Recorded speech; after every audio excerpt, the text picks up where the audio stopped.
আল্লাহ কৌশল করবেন এমনটা, মানুষকে ঠকানো যাবে না এমন ঠকানো কাজ যারা করবে, আল্লাহ বলছেন বান্দারে হকুল ইবাদ যে তুই ধ্বংস করলি, বান্দার হক তুই যদি নষ্ট করিস আমি তোকে জাহান্নামে উপর করে ফেলে দেব, আমি তোকে জান্নাত দেব না। তাহলে বোঝা গেল ঈমান যে আমরা এনেছি সেই ঈমান আনার সঙ্গে সঙ্গে কোনো বান্দার হক নষ্ট করা যাবে না, পিতামাতার হক নষ্ট করা যাবে না। এমনও সন্তান আছে নিজের বাপকে থাপড়ায়, আহা, আছে না, বাপকে থাপ্পড় মারে বুড়া মানুষ। রুরাল একদম তৃণমূল পর্যায়ে চেয়ারম্যান সামরা বাস্তব সাক্ষী, অনেক কিছুই তারা দেখেন। সেদিন আপনাদের বগুড়ায় সারিয়ে কান্দে একটা মাহফিল ছিল, পাশে আমার চেয়ারম্যান বসা। চেয়ারম্যান মহোদয় হঠাৎ করে তিনি আমাকে বলছেন, হুজুর কিছুক্ষণ আগে একটা সংবাদ আসলো, কি নিজের সন্তান নিজের মাকে মাটিতে ফেলে দিয়া বটি দিয়ে জব করেছে। চিন্তা করেন কেন?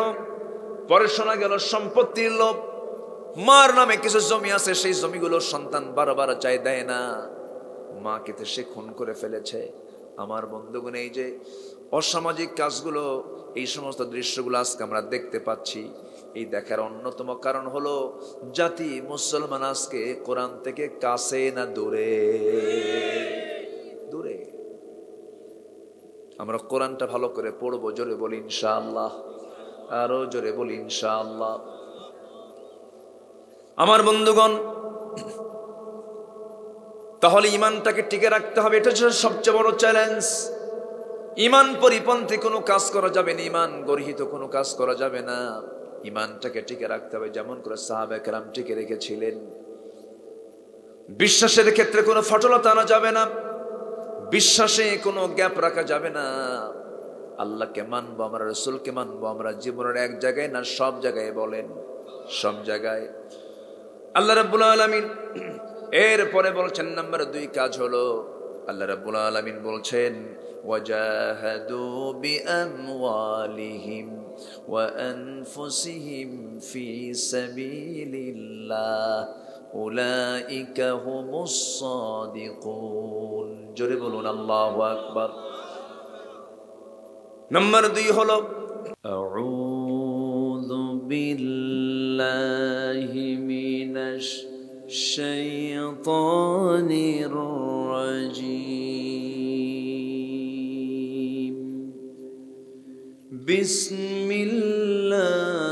বিসমিল্লাহির রাহমানির রাহিম।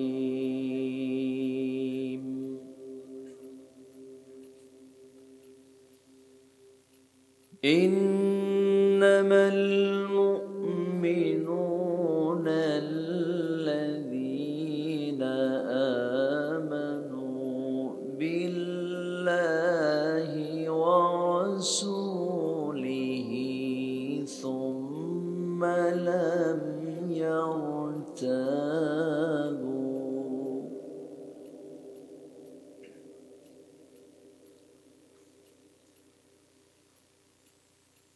ثم لم يرتابوا وجاهدوا بأموالهم وأنفسهم في سبيل الله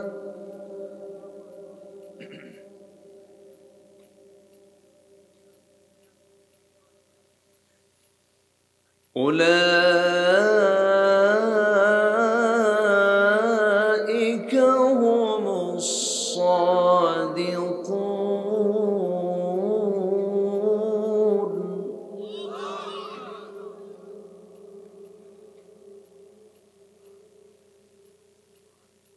قل أتعلمون الله بدينكم والله يعلم ما في السماوات وما في الأرض.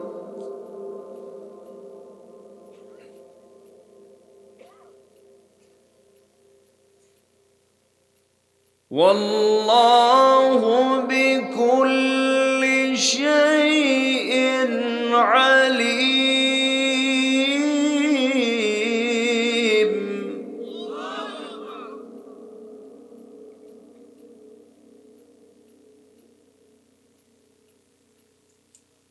يمنون عليك أن أسلموا قل لا تمنوا علي إسلامكم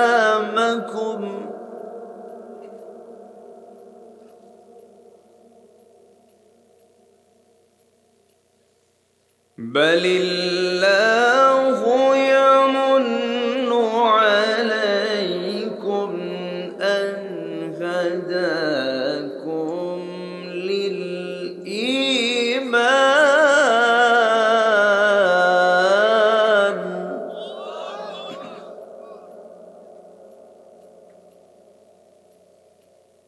أن هداكم للإيمان إن كنتم صادقين.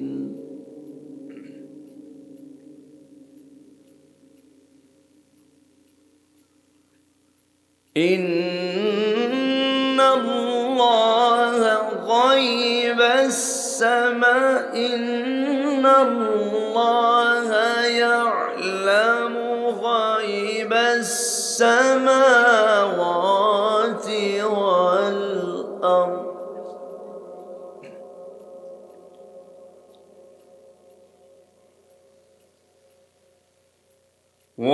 والله بصير بما تعملون.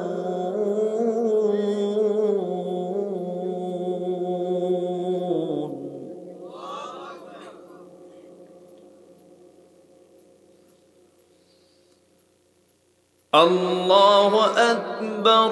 بسم الله الرحمن الرحيم.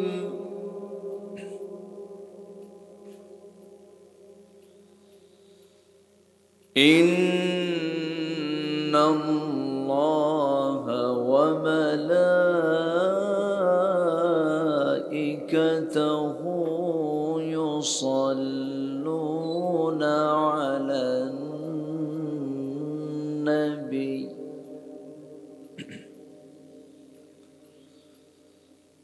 يا أيها الذين آمنوا صلوا عليه وسلموا تسليما.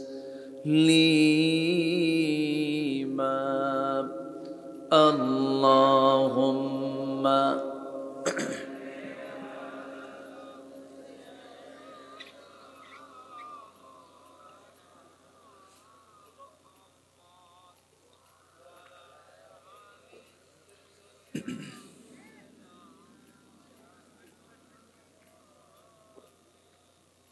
একটু মোহাব্বত দিয়ে নবীর প্রেমে মাতোয়ারা হয়ে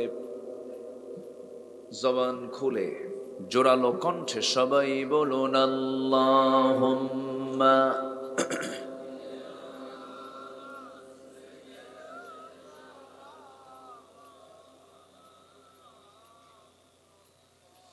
ওয়া আলা আলি সাইয়্যিদিনা।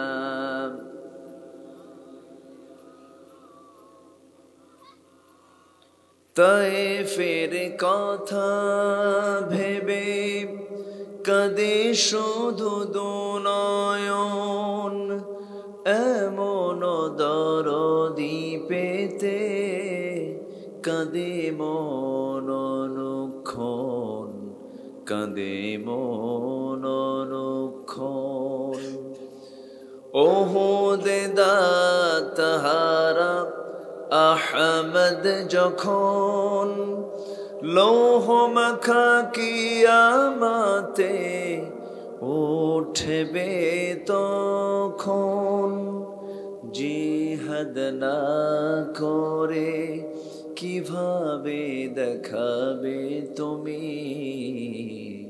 চাঁদ চেহারা রূপে ওয়াতুল আল্লাহুম্মা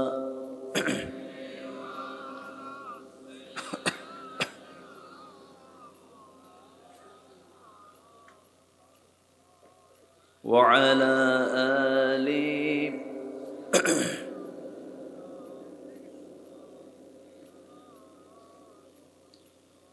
সবাই বলুন বালাগাল উলা বিকামালিহি কাশাফাত তুজা বিজামালিহি حسنت جميع خصاله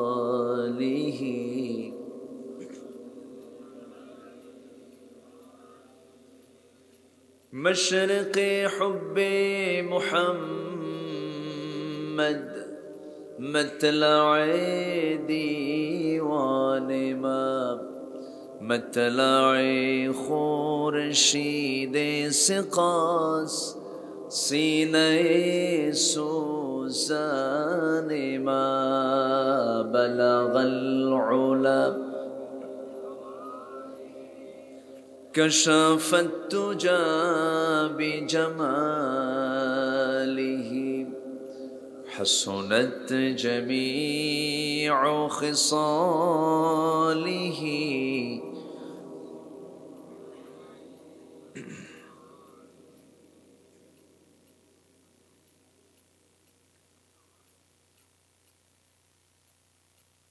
দেশের উত্তরাঞ্চলের প্রাকৃতিক সৌন্দর্যের অপরূপ লীলাভূমি বৃহত্তর বগুড়া অঞ্চলের জয়পুরহাট জেলার আক্কেলপুর উপজেলার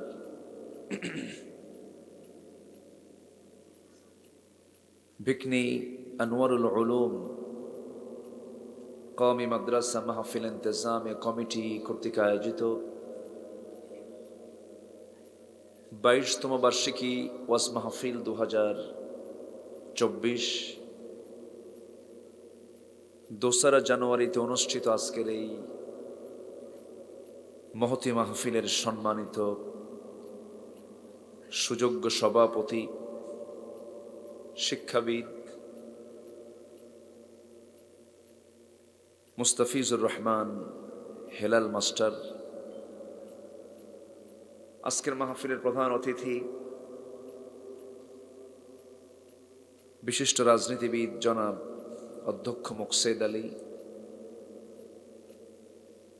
বরেণ্য অতিথি মাননীয় চেয়ারম্যান মহোদয়, কথা বলেছেন নন্দিত আলেমে দ্বীন বিশিষ্ট ইসলামী চিন্তাবিদ মুহতারাম মাওলানা মুফতি শফিকুল ইসলাম হাফিজাহুল্লাহ,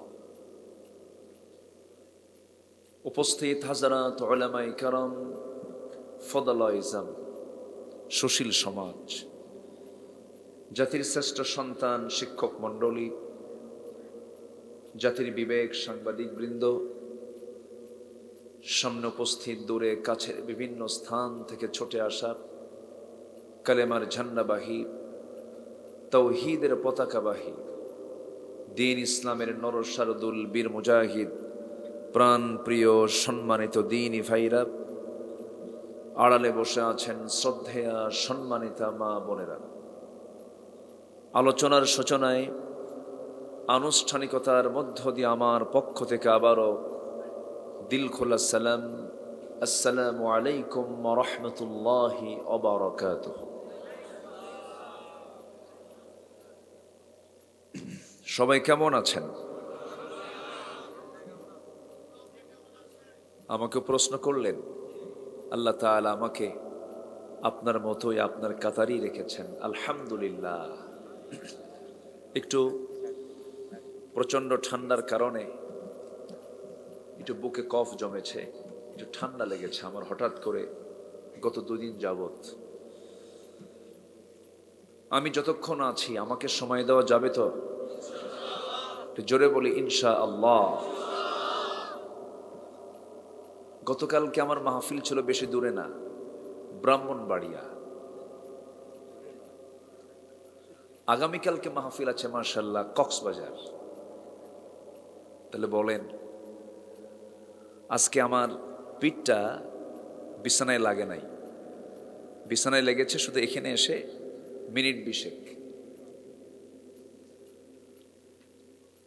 তো যাই হোক, এর পরেও আল্লাহ তাআলা সুস্থ রেখেছেন, বলি আলহামদুলিল্লাহ। আমি খুবই আনন্দিত। এই প্রচন্ড শীতের ভিতরে আপনারা কেমনে মাহফিল আসছেন? যারা আসছে মাহফিল, আমি মনে করি এটা এক একজন বীর মুজাহিদের ভূমিকা পালন করেছে। হাত বাইরে রাখলেই ঠান্ডা হয়ে যাচ্ছে, প্রচন্ড ঠান্ডা। এই ঠান্ডাকে অতিক্রম করে পৌষের হাড় কাঁপানো শীতকে অপেক্ষা করে যিনি আমাকে আপনাকে এমন একটি বরকতময় জায়গায় আসার বসার তৌফিক দিলেন, শুকর আদায় করছি, মুহাব্বাতান বলে উঠছি আলহামদুলিল্লাহ। চিৎকার মেরে বলছি আল্লাহুম্মা ইন্নী আসআলুকা আল হুদা ওয়াত তুকা ওয়াল আফাফা ওয়াল গিনা। সবাই বলি আল্লাহুম্মা লাকা আসলামতু ওয়া বিকা আমানতু ওয়া আলাইকা তাওয়াক্কালতু ওয়া ইলাইকা আনাবতু ওয়া বিকা খাসামতু। আমরা আল্লাহ তাআলার শুকর আদায় করে নিলাম। আমি প্রথমে তো ভাবছিলাম যে লোকজন মনে হয় হবে না, কিন্তু আপনারা যে এইরকম চালাক তা তো বুঝি নেই। সময় মতো সব হাজির হয়ে গেছেন, বলি আলহামদুলিল্লাহ। আজকে 4 জন আল্লাহর গোলাম, 4 জন ছাত্রের মাথায় আমরা দাস্তারবন্দি দিলাম। আমি মনে করি পৃথিবীর সবচেয়ে বড় সম্মান সনদ এটাই, আলহামদুলিল্লাহ। 30 পারা কোরআন আল্লাহ তাআলা যার তার সিনায় দেন না। আমি কথাটা বুঝতে পারলাম কিনা জানি না। কোরআন যার তার সিনায় আল্লাহ তাআলা ঢুকান না। মেধা দিয়ে কোরআন মুখস্থ করা যায় না। যত মেধাবী হন, যত আপনি প্রখর ধীর শক্তির অধিকারী হন, পারবেন না। রহমত লাগবে কার? রহমত লাগবে কার? আল্লাহ তাআলা। কোরআন যদি নাজিল না হতো, এদের তো মাথায় দস্তরবন্দি লাগতোই না, মাহফিলও হতো না, মাদ্রাসাও থাকতো না, আমরা আল্লাহকেও চিনতাম না, রাসূলকেও চিনতাম না, আখিরাত বুঝতাম না, সিরাতুল মুস্তাকিম বুঝতাম না। তাহলে সব এর মূল কেন্দ্রবিন্দু হচ্ছে এই একটা কিতাবকে নিয়েই। সেই কিতাবের নাম কি বলুন? কোরআন। সেই কোরআন আমরা শুনতে এসেছি। কোরআন যে শোনে সে শ্রেষ্ঠ, যে শোনায় সেও শ্রেষ্ঠ, যে শিখে শ্রেষ্ঠ, যে শিখায় সেও শ্রেষ্ঠ, বলেছেন মুহাম্মদ সাল্লাল্লাহু আলাইহি ওয়াসাল্লাম। সম্মানিত ভাইয়েরা, আল্লাহ রাব্বুল আলামিন আজ থেকে 1500 বছর আগে কোরআন যে নাজিল করেছেন, সেই সময় কি সাবমেরিন, বিমান, পরে মাইক, মোবাইল, এই সমস্ত কোনো তথ্য প্রযুক্তির কোনো উপস্থিতি সেই যুগে ছিল? ছিল না। সব তো পুরাতন হয়ে যায়। কিন্তু কোরআন এত আগে নাজিল হওয়ার পরেও আজকের এই আধুনিক দুনিয়া আমরা বলি, আমি তো আধুনিক কই না। আধুনিক কেমনে হয়? মানুষ কি এগিয়ে গেছে না পিছিয়ে গেছে? পিছিয়ে গেছে। কোথায়? এই তথ্য প্রযুক্তির চরম উৎকর্ষ সাধনের যুগেও কোরআনটা আজকের এই দুনিয়াতেও ব্যর্থতা নিয়ে আছে না সফলতা নিয়ে আছে? সফলতা। চুল পরিমাণ কোনো ভুল কেউ প্রমাণ করতে পারেনি, পারবে না, সম্ভব না। যেরকম সুবহানাল্লাহ। কারণ কোরআন তিনিই নাজিল করেছেন যিনি আকাশ বানিয়েছেন। আমার রবের পরিচয় হলো আকাশের সৃষ্টিকারী তিনি। আকাশ বেগাইরে আমাদিন, কোনো খুঁটি নাই। সুবহানাল্লাহ বলেন। ঝুলন্ত আকাশ তিনি বানিয়েছেন, 7 সমুদ্র তিনি বানিয়েছেন। এমন পরিচয় পৃথিবীর কেউ দিতে পারবে না, তিনি তার পরিচয় দিতে নিয়ে এক জায়গায় বলছেন তাবারাকাল্লাযী জাআলা ফিস সামাই বুরুজান ওয়া জাআলা ফিহা সিরাজান ওয়া কমারাম মুনীরা وهو الذي جعل الليل والنهار خلفة لمن أراد أن يذكر أو أراد شكورا অতীব বরকতময় সেই মহান প্রভু যিনি আকাশে প্রদীপ্ত সূর্য সেট করেছেন, রাতের আলোকিত চাঁদ সেট করেছেন, রাতটাকে দিনের স্থলাভিষিক্ত করে দিয়েছেন, দিনটাকে রাতের স্থলাভিষিক্ত করে দিয়েছেন। এত বড় বৃহৎ পরিচয় দেবার মতো মানুষ আর কেউ দুনিয়াতে আছে নাকি? কেউ কি আছে? না। আমার রব আকাশ চালান, আমার রব জমিন চালান, আমার রব পৃথিবীর এমন কোন প্রাণী নাই যে প্রাণীর খবর তিনি রাখেন না। আমার চোখে পড়ে না, আপনার চোখে পড়ে না, এমন প্রাণীও দুনিয়াতে আছে না নাই? বলেন, আছে। স্থলভাগের যত প্রাণী আছে তার চেয়ে জলভাগের প্রাণীর সংখ্যাই বেশি, তাদের খাদ্যের পরিমাণও বেশি। কিন্তু এই পৃথিবীতে খাদ্য গুদাম যদি থাকে, শুধু কাদের খাদ্য গুদাম আছে? মানুষের। মানুষ ছাড়া কোনো প্রাণীর খাদ্য গুদাম লাগে না। শুধু জলভাগের একটা প্রাণীর তথ্য দিচ্ছে। জলভাগে একটা প্রাণী আছে, সবচেয়ে বড় প্রাণী নীল তিমি। যে নীল তিমির গায়ের ওজন হলো 120 টন, তার শক্তি হলো 1700 হর্স পাওয়ার। এই নীল তিমি তার প্রত্যেক দিন তার বাচ্চা তিমিকে, তার মা নীল তিমি প্রত্যেকটা দিন সকাল সন্ধ্যা 50 থেকে 60 মণ দুধ খাওয়ায়। 50 থেকে 60 মণ। এটা কোন খাদ্যমন্ত্রী দায়িত্ব পালন করে বলে? বলে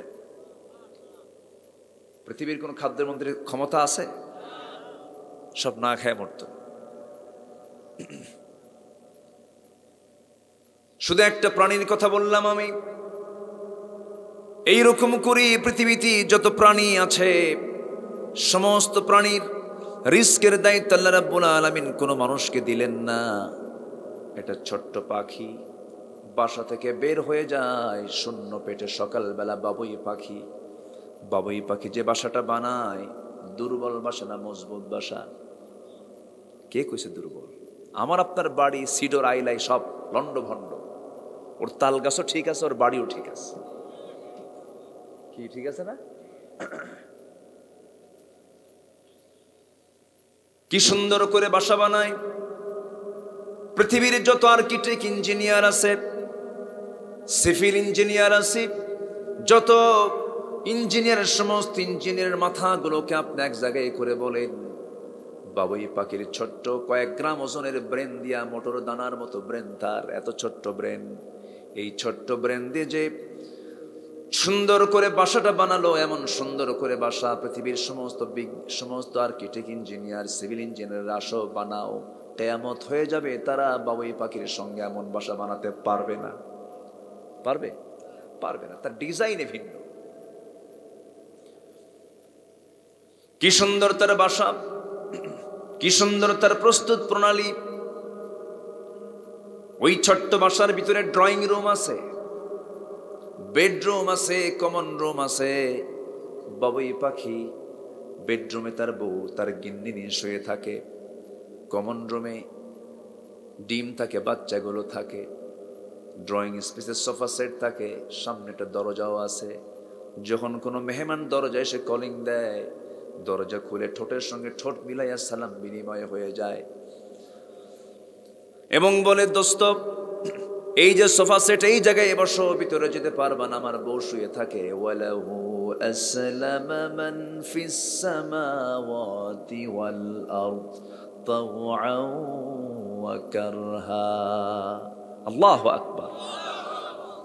সমস্ত প্রাণী ইসলাম মানে, সুবহানাল্লাহ বলবেন না? সমস্ত প্রাণী আত্মসমর্পণ করে কার কাছে? শুধু সমস্যা হলো মানুষের। বলেন সমস্যা কি? বলেন মানুষের। পৃথিবীর কোন প্রাণীর খাদ্য গুদাম লাগে না, খাদ্য গুদাম লাগে কার? মানুষের। আমার রাসূল বলেছেন, যদি কোনো বান্দা পাখির মতো যদি তাওয়াক্কুল করত, একটা পাখি যেমন তাওয়াক্কুল রাখে আল্লাহর উপরে, প্রত্যেকটা বান্দার যদি তাওয়াক্কুলটা পরিপূর্ণ থেকে যেত, আল্লাহ তাআলা তাদেরকে পাখির মতো রিজিক দিয়ে দিতেন। কি করব, কি খাবো, কেমনে দিন যাবে, হতাশ হতাশ হতাশ, এটা ইমানদারের ভূমিকা নয়। ইমানদার শতভাগ নিশ্চিত হবে সৃষ্টি করেছেন যিনি, খাওয়াবেন তিনি। ঠিক কি না? এই বিশ্বাস যার 16 আনা থাকে, তার কোনো হতাশা নাই, তার কোনো হতাশা নাই। আমার কথায় কি কোনো অসুবিধা হচ্ছে আপনাদের কারো? একটু কষ্ট করে শুনতে হবে। একটু ঠান্ডার কারণে আমার শ্বাস প্রশ্বাসে একটু কষ্ট হচ্ছে, কিন্তু আমি আছি। আপনি যতক্ষণ থাকবেন আমি থাকবো ইনশাআল্লাহ। বলেন জোরে বলি ইনশাআল্লাহ। সম্মানিত ভাইয়েরা, তাহলে শুরুতেই আমি যে কথাটা বোঝাতে চাচ্ছিলাম সেটা হলো, সকল প্রাণীর ভিতরে ইসলাম মানতে কোনো সমস্যা কার মধ্যে? কোনো প্রাণীর মধ্যে খাদ্য নিয়ে কোনো প্রবলেম, সমস্যা কার মধ্যে? মানুষের মধ্যে।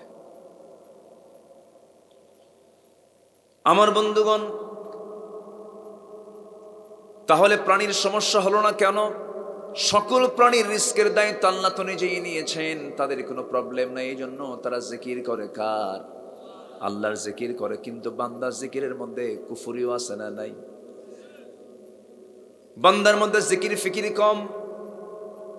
আল্লাহ রাব্বুল আলামিন বলছেন, ও বান্দা, তুই জিকির ফিকিরের জন্য আমি তোকে দুনিয়াতে পাঠিয়েছি, জিকিরও করবি ফিকিরও করবি।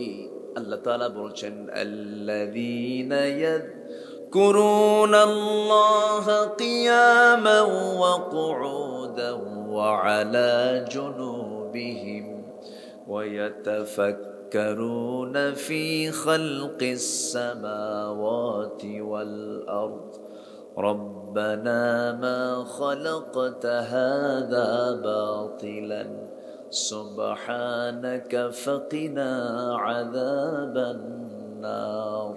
জোরে বলুন আল্লাহু আকবার। যে সমস্ত বান্দারা দাঁড়িয়ে বসে শয়নের স্বপনে আল্লাহর জিকির করে এবং আল্লাহর সৃষ্টি নিয়ে গবেষণা করে শেষ পর্যন্ত বলে, আল্লাহ তুমি কোন সৃষ্টিকে অকাজে বানাও নাই, অবান্তর সৃষ্টি করো নাই, মুখ থেকে অনাসি বলে ফেলে, সবাই বলেন আলহামদুলিল্লাহি রাব্বিল আলামিন। বান্দার মুখে থাকবে কার প্রশংসা? এক জায়গায় না সব জায়গায়? এক জায়গায় না সব জায়গায়? সব জায়গায়। কোন প্রাণী জিকিরের ভিতরে তাদের কোনো কৃপণতা নাই। সুবহানাল্লাহ, সুবহানাল্লাহ। একজন পয়গম্বর সকল প্রাণীর জিকির তিনি শুনতে পেতেন, সকল প্রাণীর ভাষা এবং তাদের জিকিরটা তিনি শুনতেন। সেই পয়গম্বরের নাম কি বলেন তো? তাহলে ওয়াজ করে করবো কি? হ্যাঁ, তাহলে মাদ্রাসার ফলাফল ভালো। মাদ্রাসার ফলাফল কি? ভালো। একটা জায়গায় আলো হলে সে আলোটা ছড়িয়ে পড়ে, এটা আলো না? মাদ্রাসা কি বলেন? আলো। আলোকে নিয়ে থাকবো আমরা, অন্ধকার দূর হয়ে যাবে। নিজে আলেম হতে পারিনি, সন্তানকে আলেম বানাবো। দিন শেষে কেউ আমার আপন না, দিন শেষে কিছুই আমার যাবে না।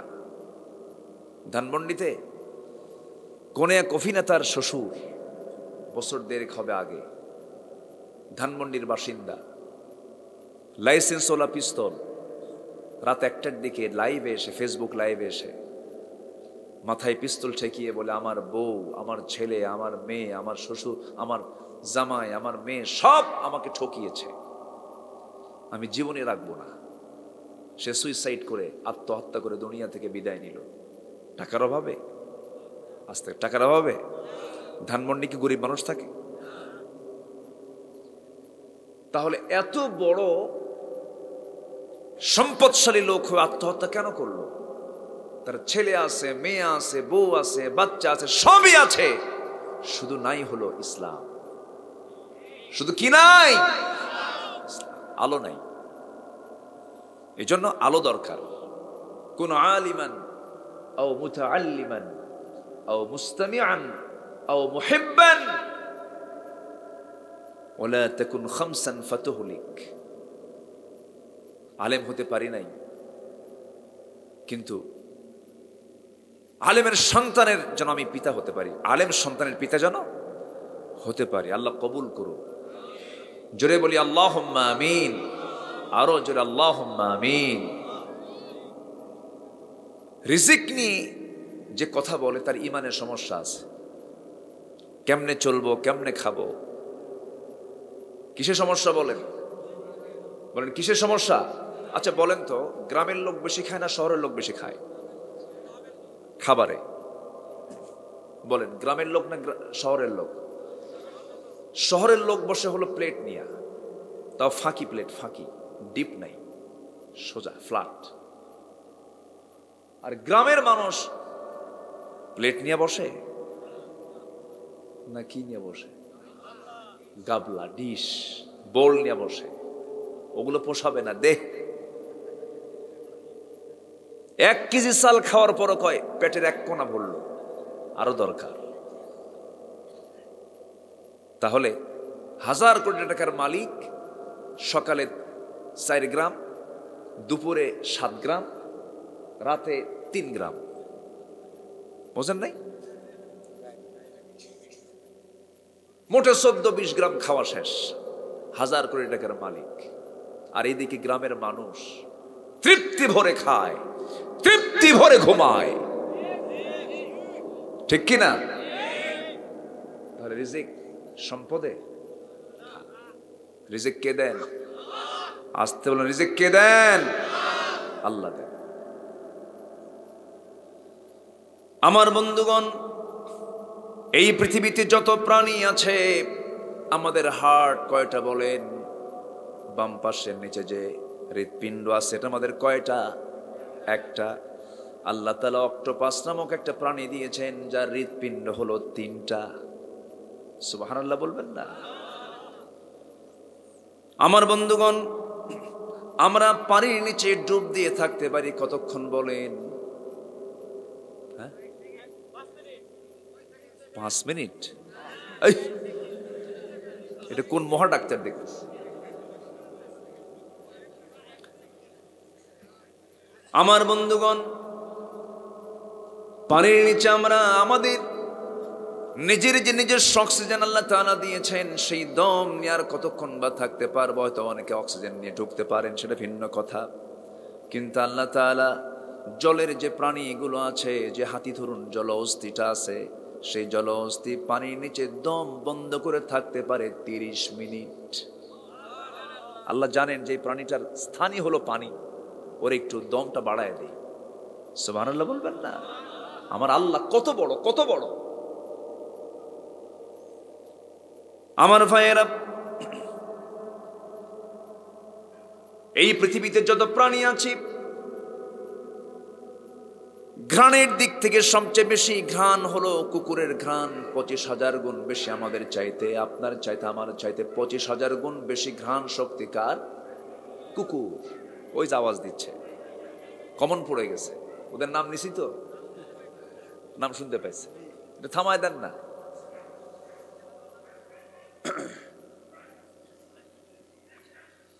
এই কুকুরটা এত তার ঘ্রাণ শক্তি, ডগ স্কোয়াড আছে না?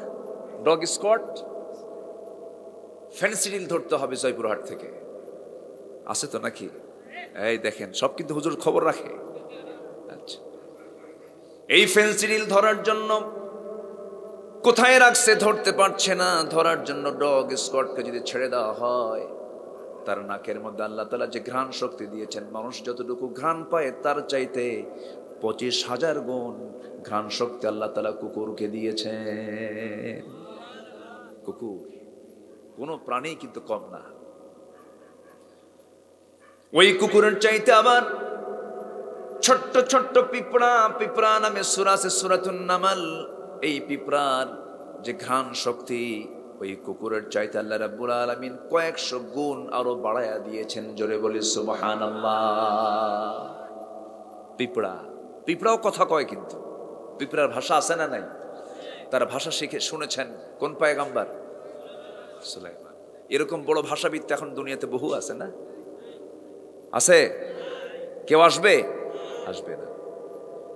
কিছু জ্ঞান অর্জন করে কয়, কি হনুরে আমি, তুমি কি কুসু হইছো, মই কি হনুরে, কিছুই হওনি তুমি। সুলাইমান তার সদল বলে বিওয়াদিন, কোন একটা উপত্যকা দিয়ে যাচ্ছিলেন।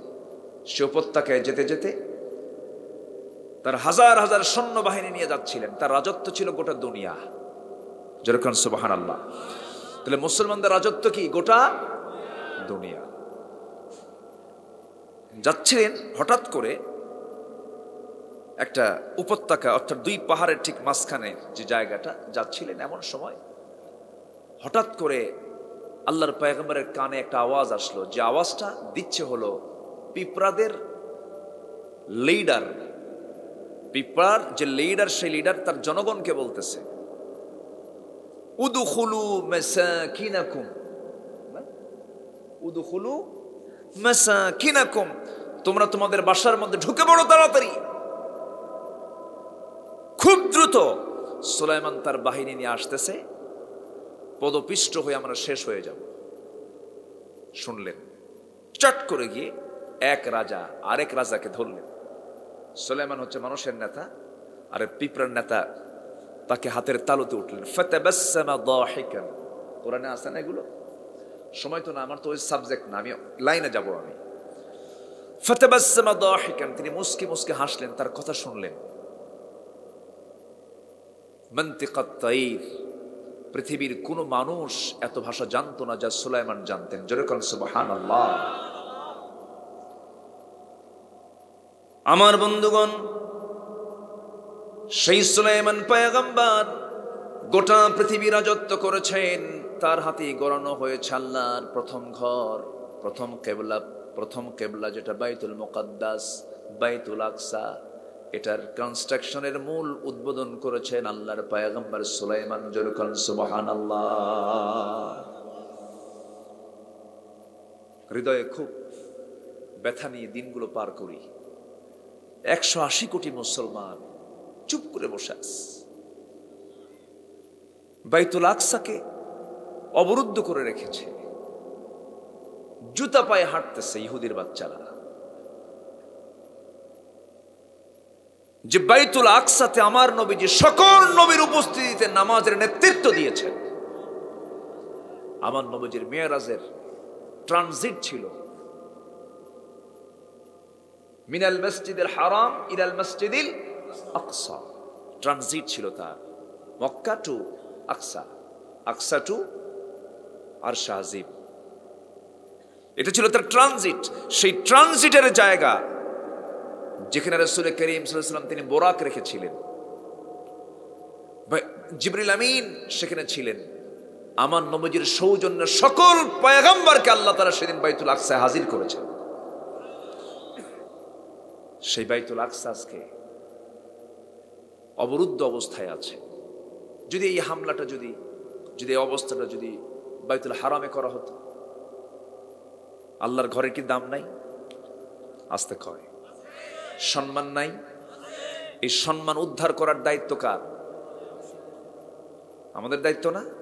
কি করতেছি আমরা বলেন? আমাদের নেতারা কি করছেন? 180 কোটি মুসলমান,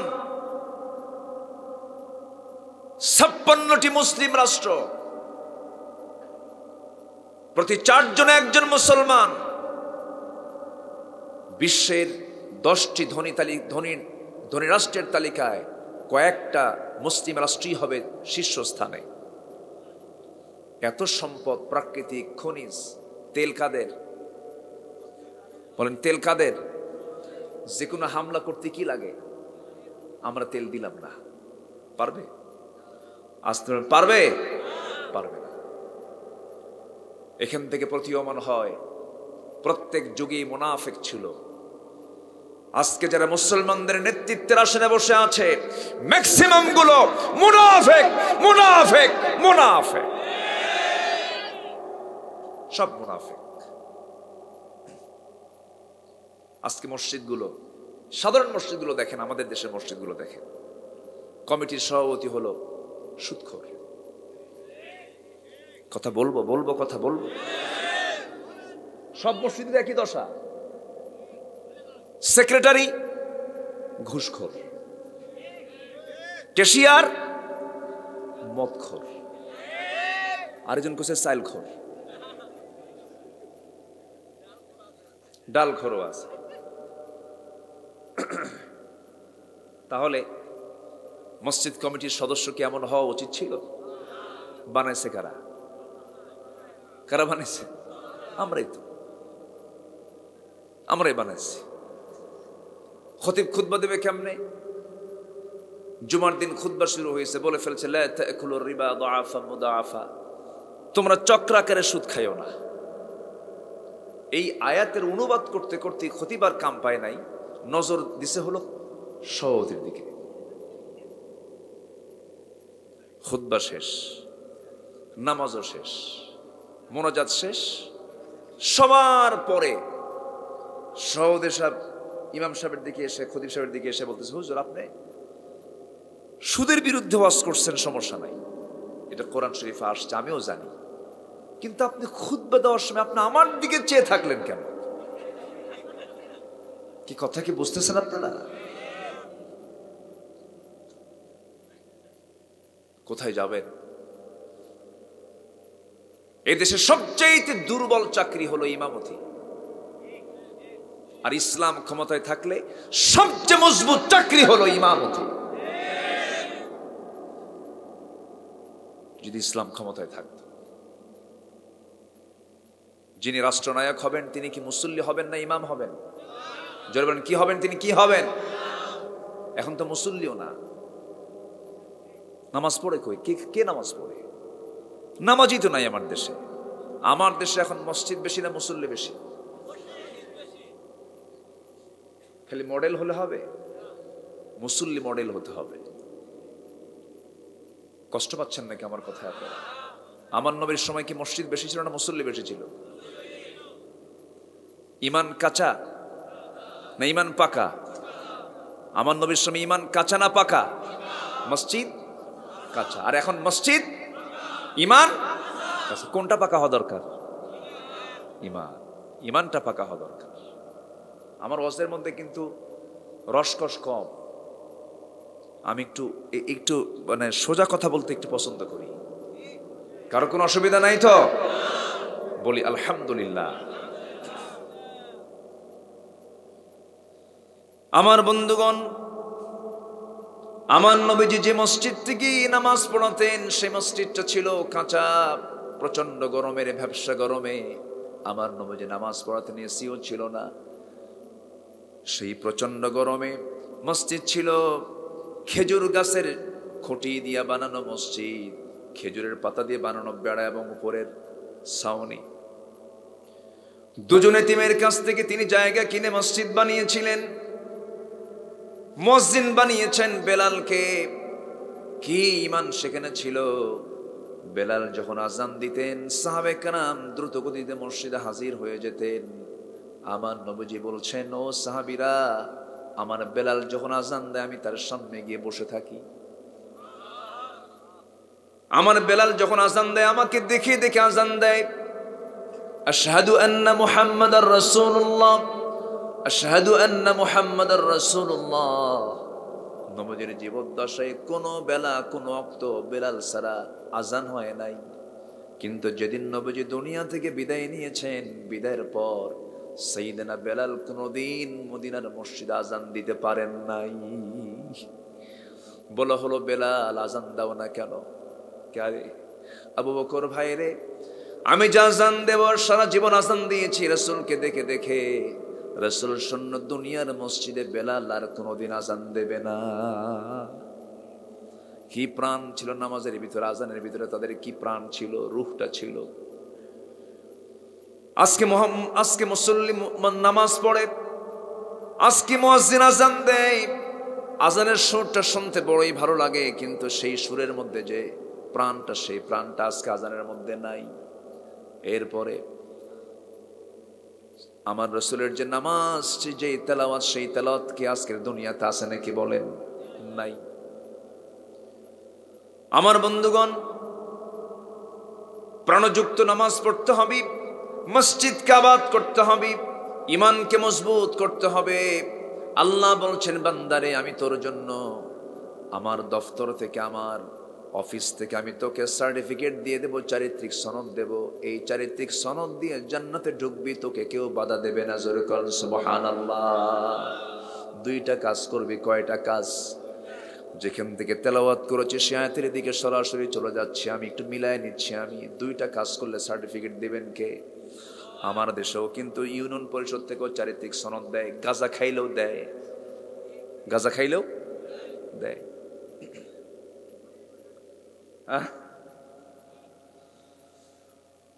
আমার বন্ধুগণ, আল্লাহ বলছেন, বান্দার আমি তোকে সার্টিফিকেট দিয়ে দেব, দুনিয়ার কোনো সার্টিফিকেট তোর লাগবে না। দুইটা কাজ তুই করে আসবি। এর মধ্যে এক নাম্বার বড় পুঁজি হলো ইমান। বড় পুঁজি কি বলেন? ইমান। কিন্তু একটা লোকের নামে যদি হয় ইমান আলী, তার তো আর ইমান দরকার নাই। আসেন, এরকম আছে না? নাম হলো ইমান আলী, নামাজের ধারেও যায় না। নাম হলো রমজান আলী, রমজান মাসে দুপুর বেলা ভাত খায়। নাম হলো হিম্মত আলী, সাইকেলের চাকা বাস চলে শীত হয়ে পড়ে। নাম হলো আতর আলী, গোটা গায়ে গাজার গন্ধ। আছে না নাই? নাম হলো খোকা মিয়া, বয়স হলো 90 বছর। আছে না? নাম কি? খোকা মিয়া, বয়স কত? ও বুড়া হয় না।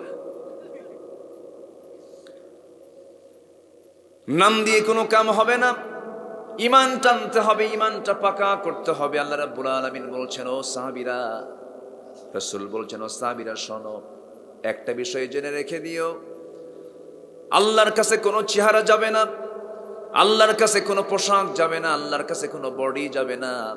ইন্নাল্লাহা লা ইয়ানজুরু ইলা সারিকুম ওয়ালা ইলা জাসামিকুম ওয়ালাকিন ইয়ানজুরু ইলা কুলুবিকুম ওয়া আমালিকুম। আল্লাহ তোমাদের দেহ দেখবেন না, আল্লাহ তোমাদের চেহারা দেখবেন না, তোমাদের পোশাক দেখবেন না, দেখবেন তোমাদের অন্তরটা, দেখবেন তোমাদের আমলগুলো। আমার বন্ধুগণ, তাই যদি হতো, বেলালকে সম্মান দিয়েছেন কে? আসতে বলবেন না কে? 3 জন মানুষ দুনিয়াতে কালো ছিলেন, কিন্তু তারা আল্লাহর কাছে খুব দামি ছিলেন, খুব বিখ্যাত মানুষের মধ্যে একজনকে বলেন বেলাল। এই 3 সাহাবীর কথা আজকে আমি একটু বলার চেষ্টা করব, মনে করে দিবেন আমাকে। হ্যাঁ, মনে করে দিবেন, যদি বাদ পড়ে মনে করে দিবেন ইনশাআল্লাহ। একজন হচ্ছেন বেলাল, আরেকজন হচ্ছেন সাইয়্যিদনা লোকমান। লোকমান নামে একটা সূরা আছে না নাই বলেন? সেই লোকমানের নসিহত আছে না নাই বলেন? আল্লাহ বলছেন, ও দুনিয়ার মানুষ, আমার লোকমানের ওয়াজ আমি তোদের জন্য কোরআনে তুলে দিলাম। যা যারকন সুবহানাল্লাহ। আমাদের ওয়াজ যদি আমরা কথা বলি তো 50 বছর, 60 বছর, 100 বছর পর হেরে যাবে। কিন্তু সাইয়্যিদনা লোকমান যে ওয়াজটা করেছেন, কোরআন আছে, তার ওয়াজ আছে। ওহুয়া ইয়াইদুহু, ওহুয়া ইয়াইদুহু, তিনি ওয়াজ করছেন তার সন্তানকে। কাকে? তাহলে ওয়াজ মূলত করতে হবে কাকে বলেন? সন্তানকে। ওহুয়া ইয়াইদুহু ইয়া বুনাইয়া। আল্লাহু আকবার।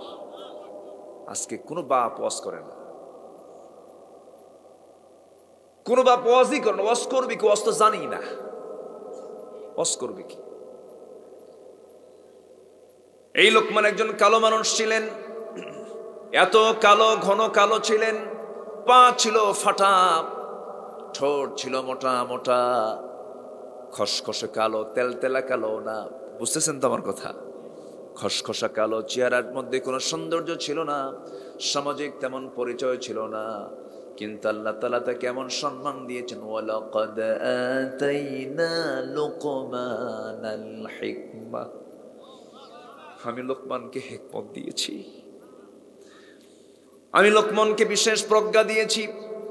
সাইয়েদনা লোকমান তিনি এমন সুন্দর সুন্দর নসিহা করতেন। একদিন সন্তানদেরকে ডাক দিয়ে বলছেন, সন্তান এদিকে আয়, পৃথিবীর শ্রেষ্ঠ খাবার খাবি, শ্রেষ্ঠ জায়গায় ঘুমাবি, শ্রেষ্ঠ বিছানায় ঘুমাবি, পৃথিবীর শ্রেষ্ঠ খাবার খাবি, পৃথিবীর শ্রেষ্ঠ প্রাসাদে অবস্থান করবি। সন্তানগুলো হাসে আর বলে, আব্বা তোমার মেধার, তোমার এই প্রজ্ঞাপূর্ণ কথা শুনে আমরা বুঝতেছি না, আমরা তো ভাতই ভালো করে পাই না। এবার তিনি বলছেন, শোনো, শ্রেষ্ঠ খাবার তখনই তুমি খেতে পারবে যখন তুমি পরিশ্রম করবা। যেরকম সুবহানাল্লাহ, যখন পরিশ্রম করে তখন খাবার কমে না বাড়ে? বাড়ে। পরিশ্রম করবা, শ্রেষ্ঠ খাবার খেতে পারবা। শ্রেষ্ঠ বিছানায় থাকবে তুমি, যখন তোমার পরিশ্রমটা হবে তখন তোমার বিছানার জন্য কোনো ভালো কোনো বিছানার দরকার নাই। যদি একটা ইট হয়, ইটটাকেও বালিশ যদি বানায় ঘুমাও, তোমার প্রচুর ঘুম হবে তুমি যদি পরিশ্রম করতে পারো। সন্তানদেরকে পরিশ্রমী করতে বলছেন লুকমান আলাইহিস সালাতু ওয়াস সালাম। শ্রেষ্ঠ প্রাসাদে অবস্থান করবে, এর মানে হলো, ও আমার সন্তানরা, পৃথিবীর বিশাল বড় প্রাসাদ তুমি বানিয়ে সেই জায়গায় অবস্থান করছে, এটার নাম শ্রেষ্ঠ প্রাসাদ নয়। শ্রেষ্ঠ প্রাসাদ হলো মানুষের অন্তর। মানুষের অন্তর নামক এই বড় প্রাসাদকে তোমরা জয় করে ফেলবে। এর চেয়ে বড় প্রাসাদ আর দুনিয়াতে দ্বিতীয়টা নাই। মানুষের মনকে জয় করো। এখন কি মন জয় করা লাগে? মনে না থাকলেও জোর করে দেশ জয় আসতে কয়, ঠিক কিনা? মানুষের মন জয় করার দরকার নাই। অথচ ওমরের মতো মানুষ, ওমরের নাম শুনছেন তো সবাই? কয় নম্বর খলিফা? কয় নম্বর খলিফা? 2 নম্বর। অনেকদিন আগে এক মাহফিলে বললাম, ওমরে ফারুককে চেনেন কে? সামনে থেকে এক ছেলে দাঁড়ায় বলে, হুজুর চিনি। কে? আমাদের বাড়ির দোতলায় ভাড়া থাকে।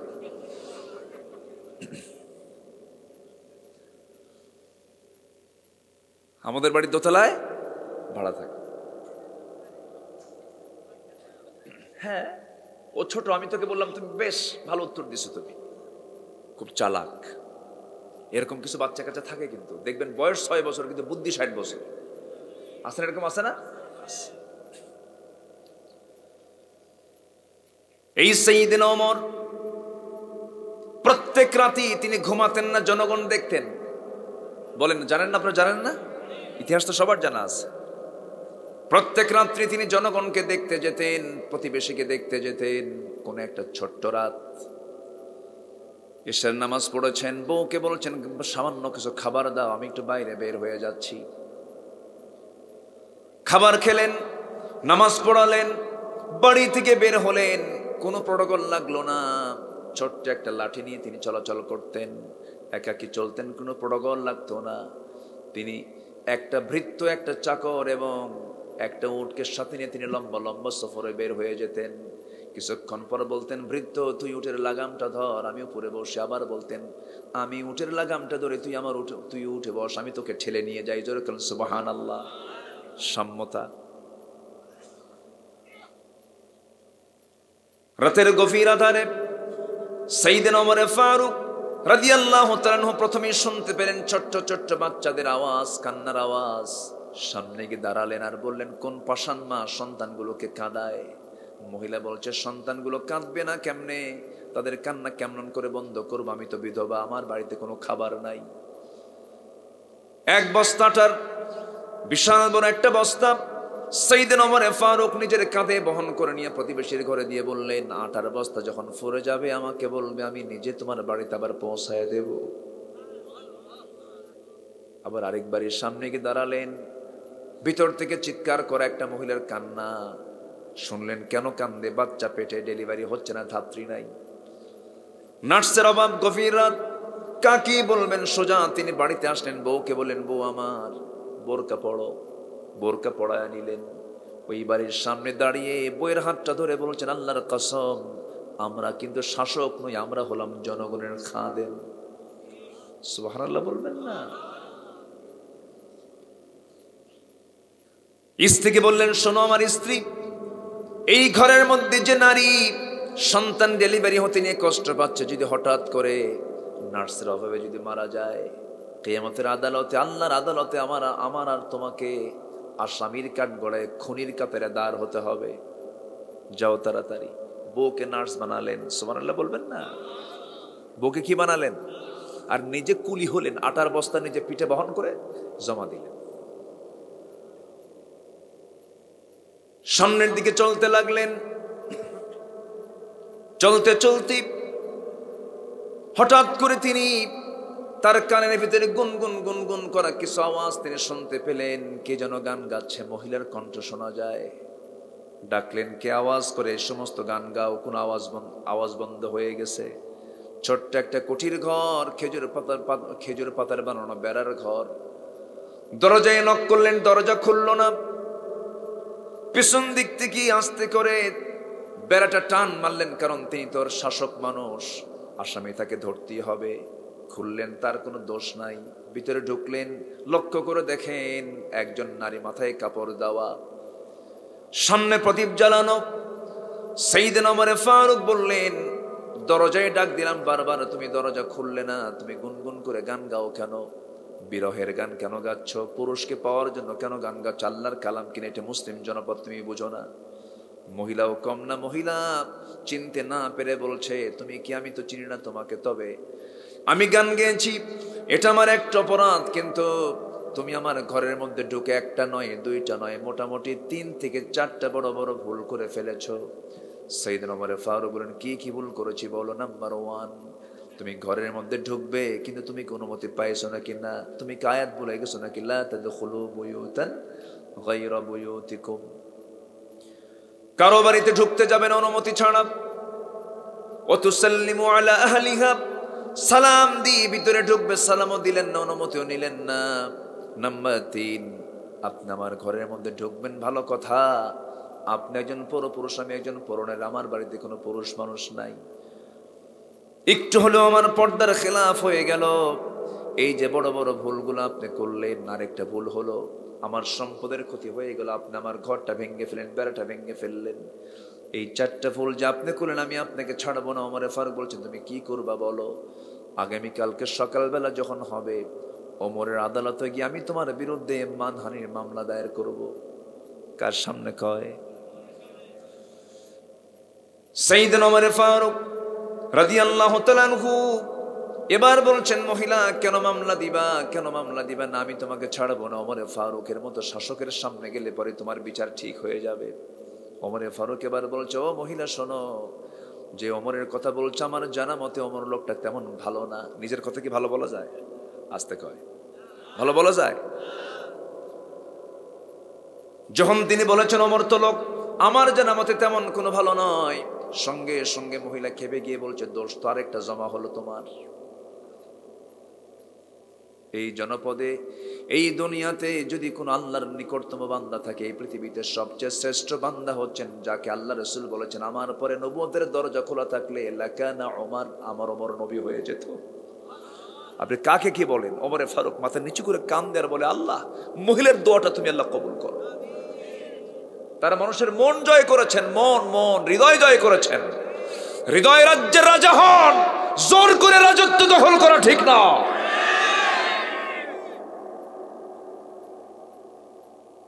কষ্ট পাচ্ছেন? আকলমন্দ ইশারা বাসাত, একটু জিকির করি, লা ইলাহা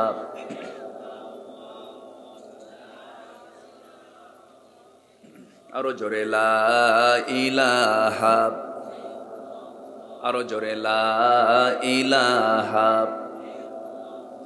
আরো জোরে, লা ইলাহা,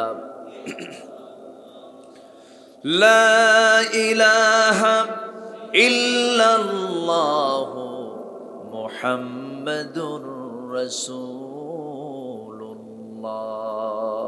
সাল্লাল্লাহু আলাইহি ওয়াসাল্লাম। অনেক লম্বা কথা আজকে, আমি তো সব গুছায় নিলাম দেখতেছি, ওয়াজ তো করতে বহু সময় লাগবে আমার আজকে। কোনো সমস্যা নাই তো? বাংলাদেশে একটা উপজেলার নাম হলো, একটা ব্যতিক্রম উপজেলার নাম আকেলপুর। না আক্কেল হোক, কিন্তু মূল শব্দ হচ্ছে আকিল, মানে মেধাবী, যাদের আকালটা আছে, আকলমন্দ।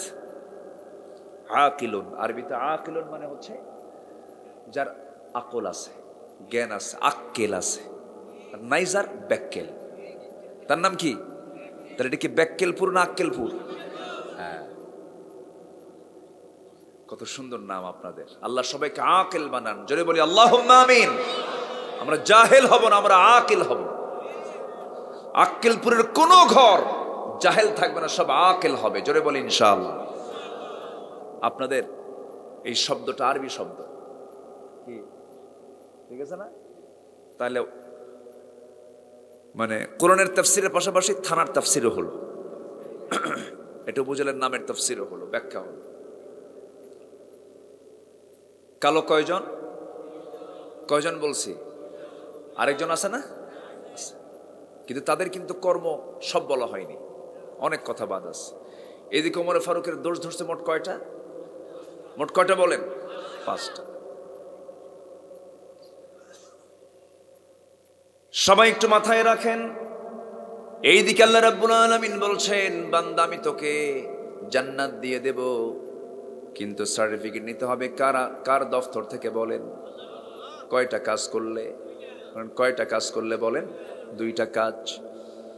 আল্লাহ রাব্বুল আলামিন সুন্দর করে বলছেন, ইন্নামাল মুমিনুনা আল্লাযীনা আমানু বিল্লাহি ওয়া রাসূলিহি সুম্মা লাম ইয়ারতাবু ওয়া জাহাদু বিআমওয়ালিহিম ওয়া আনফুসিহিম ফি সাবিলিল্লাহ উলাইকা হুমুস সাদিকুন। জোরে বলুন আল্লাহু আকবার। প্রকৃত মুমিন তো তারাই, আল্লাযীনা যারা আমানু ঈমান আনবে, বিল্লাহি আল্লাহর প্রতি, ওয়া রাসূলিহি রাসূলের প্রতি যারা ঈমান আনবে। আল্লাহকে মানলাম, রাসূলকে মানলাম না, হবে না? হবে।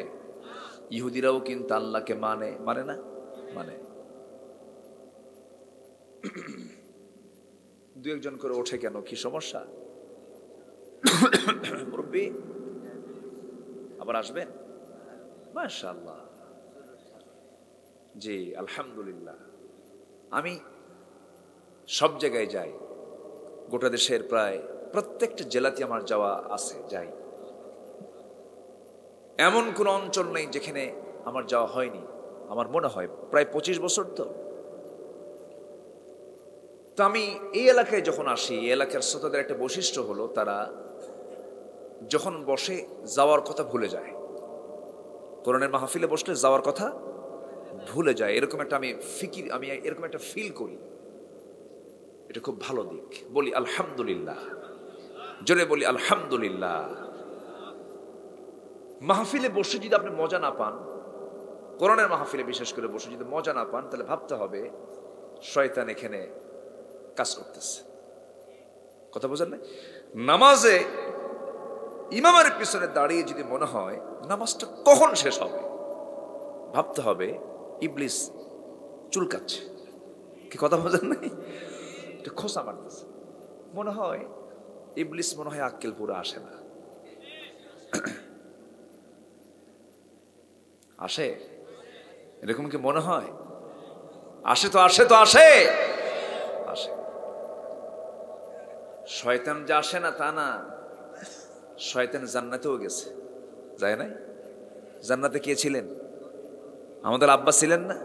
ভালোই তো ছিলেন, আম্মা সহ ভালোই তো কাটছে সংসার। আমাদের সংসার কি আমাদের না? বাবার সংসারই তো। দুজন ভালোই কাটতেছিল। দেখেন শয়তান গেছে কোথায়? দেখেন জান্নাতের মধ্যে ঢুকা দিছে ওয়াসওয়াসা। তাহলে শয়তান যদি জান্নাতের মধ্যে ঢুকে যদি আদম হাওয়াকে যদি ওয়াসওয়াসা দিতে পারে, সেই জান্নাতে ঢুকে আক্কেলপুরে আসে না। হ্যাঁ, মারাত্মক। ثم لآتينهم من بين أيديهم ومن خلفهم وعن أيمانهم وعن شمائلهم ولا تجد أكثرهم شاكرين। সব দিক থেকে ধরবে শয়তান। আল্লাহ বলছেন আমার সব বান্দাকে ধরতে পারবি না, আমার বান্দা যদি আমার কাছে আশ্রয় চায়, যেরকম সুবহানাল্লাহ, আশ্রয় চাইবো কার কাছে? মিনাল জিন্নাতি ওয়ান নাস আল্লাযী ইউওয়াসওয়িসু ফি সুদুরিন নাস। শয়তান কলবের মধ্যে ঢুকতে পারে না, সুদূরে ঢোকে। ফি সুদুরিন নাস, বক্ষে, কলবের জাস্ট উপরে শুধু ঢোকে, ভিতরে ঢুকতে পারে না। ওয়াসওয়াসা দিতে নেয়, কলবে ঢুকতে পারে না, সদরে ঢোকে, শুধু দরজায় ঢোকে, ঢুকতে নেয়।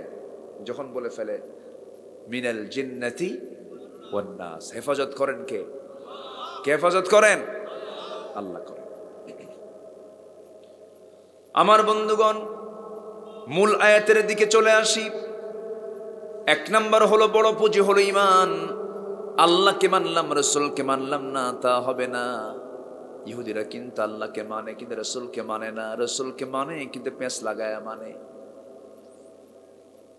খ্রিস্টানরা আল্লাহকে মানে কিন্তু সাথে সাথে বলে দেয় ঈসা হলো আল্লাহর ছেলে। যেরকম নাউজুবিল্লাহ। ঈমান আছে না গেছে? ঈমান আছে? নাই। ইহুদিরা বলে ওযায়ের হলো আল্লাহর ছেলে। দেখেন কত বড় মারাত্মক কথা বলে ফেললো। ওয়াকালাতিল ইয়াহুদু উযাইরুন ইবনুল্লাহ ওয়াকালাতিন নাসারাল মাসীহু ইবনুল্লাহ। কি বাজে কথা তারা বলল, কি বাজি কথা তারা মন্তব্য করে ফেললো। আল্লাহর ছেলে আছে, একজনকে আল্লাহর ছেলে বলল ইহুদিরা, আর একজনকে আল্লাহর ছেলে বলে চালিয়ে দিল। এবং তারা শুধু এই কথাই বললো না, আরো মারাত্মক মারাত্মক কথা তারা বলে ফেলেছে।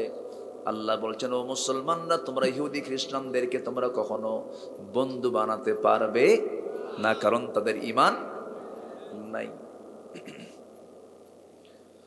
তাহলে এখান থেকে স্পষ্ট হলো, আল্লাহকে মানলেই শুধু ঈমানদার হওয়া যায় না, সাথে মানতে হবে রাসূলকে। আবার শুধু রাসূলকে মানলে ঈমানদার হওয়া যাবে না, রাসূলকেও মানতে হবে, আল্লাহকেও মানতে হবে। কোনো কমতি করা যাবে না। এই দুইজনের আনুগত্য ফুলফিল করতে হবে। আংশিক মানবো আংশিক মানবো না, তা হবে না, পরিপূর্ণরূপে মানতে হবে। আল্লাহ তাআলা যা দিয়েছেন কোনো কন্ডিশন করা যাবে না, কোনো শর্ত জড়িয়ে দেওয়া যাবে না। আল্লাহ যা হালাল করেছেন তা হালাল বলে জানতে হবে, আল্লাহ যা হারাম করেছেন তা হারাম বলে জানতে হবে। হারামকে বর্জন করতে হবে, হালালকে ধরতে হবে, হারামকে সম্পূর্ণ প্রত্যাখ্যান করতে হবে। আমার দেশে এমন কিছু মুসলমান আছে যে সমস্ত মুসলমানগুলো মসজিদে গিয়ে নামাজও পড়ে, হোটেলে গিয়ে মদও খায়। আছে না? আছে। বলে যে মদ খায়া ফজর নামাজ পড়ে দোয়া করে মাফ চেয়ে নেবে। এরকম পাবলিক কিন্তু আছে। আছে না? এরকম পাপ করবো সকালে, মাফ চাবো বিকালে। এরকম টেকনিক কইরা আপনি যদি গুনাহগার হন, আপনার গুনাহ মাফ করবেন না তিনি কে? আসতে বলবেন তিনি কে? আল্লাহ তাআলা। ইচ্ছাকৃত কোনো গুনাহ করা যাবে? আসতে বলবেন না, যাবে। ইচ্ছাকৃত কোনো গুনাহ করা যাবে না, কোনো পাপে জড়িয়ে যাওয়া যাবে না। হঠাৎ করে কোনো ভুল হয়ে গেছে, সঙ্গে সঙ্গে মাফ চেয়ে নেব, মাফ করে দিবেন কে? আল্লাহ তাআলা মাফ করে দিবেন। আমার বন্ধুগণ, দুঃখ লাগে, গত দুদিন আগে আমার দেশে 31st নাইট পালন হয়েছে, কিন্তু আমার মাহফিল ছিল এক জায়গায়, মাইকের আওয়াজই শোনা যায় না, চতুর্দিকে মনে হয় বোমা ফুটতেছে। কি আছে না? আছে না? এগুলো আছে না? বলেন তো। 31st নাইট, ইহুদিদের খ্রিস্টানদের কালচার এটা। 14ই ফেব্রুয়ারি, 1 এপ্রিল এগুলো কোনো দিবস নয়। মুসলমানদের দিবস হলো ঈদুল ফিতর, ঈদুল আজহা, লাইলাতুল কদর, ওয়ালাইলিন আশর। এই সমস্ত দিন ছাড়া, রাত ছাড়া অন্য কোনো দিবস বা রাত ইসলামে মানা জায়েজ? জায়েজ। আমার বন্ধুগণ, জন্মদিন পালন করে, আছে না নাই? হ্যাপি বার্থডে টু কুত্তা। কুত্তার দিনও পালন করে, কুত্তার সঙ্গে কুত্তার বিয়ে দিয়ে দেয়, আছে না? এগুলো আছে, আছে তো। মানুষের মুখে খাবার না দিয়ে কুত্তাকে মাসে খাওয়ায় 3 লাখ টাকা, আছে না নাই?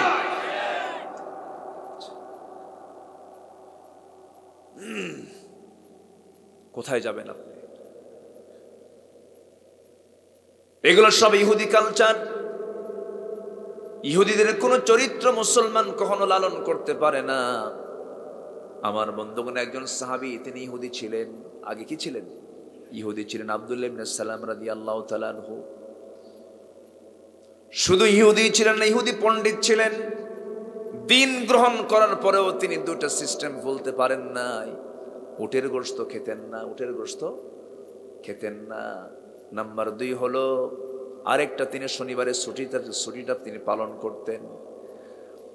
এই 2টা বিষয়ে যখন নবীর কানে চলে গেল, নামাজ ঠিক আছে, সব ঠিক আছে, কিন্তু 2টা কালচার তিনি বলেন নাই। আল্লাহ তাআলা আয়াত নাজিল করে জানিয়ে দিচ্ছেন, উদখুলু ফিস-সিলমি কাফা ওয়ালা তাত্তাবিউ খুতুওয়াতিশ শাইতান ইন্নাহু লাকুম আদুউম মুবিন। জোরে বলুন আল্লাহু আকবার। ইসলামের ভিতরে পরিপূর্ণরূপে দাখিল হয়ে যাও। আংশিক ঢুকবে, আংশিক ঢুকবে না তা হবে না, তোমাকে পরিপূর্ণরূপে ঢুকতে হবে। হুকুমটা কার বলেন? মুসলমান কালচার মানবে, ইসলাম ছাড়া অন্য কোনো কালচার মানতে পারে? শনিবারে বাঁশ কাটা যাবে না, সকালবেলা বাকি দেওয়া যাবে না, আছে না? আছে কি না? এগুলো আছে। বৃষ্টির দিন বিয়ে করা যাবে না। বৃষ্টির দিন বিয়ে করলে সারা জীবন ওর চোখে পানি ফোরাবে না। দেখছেন কি হাদিস যে কই যে পাইছে আল্লাহ জানে।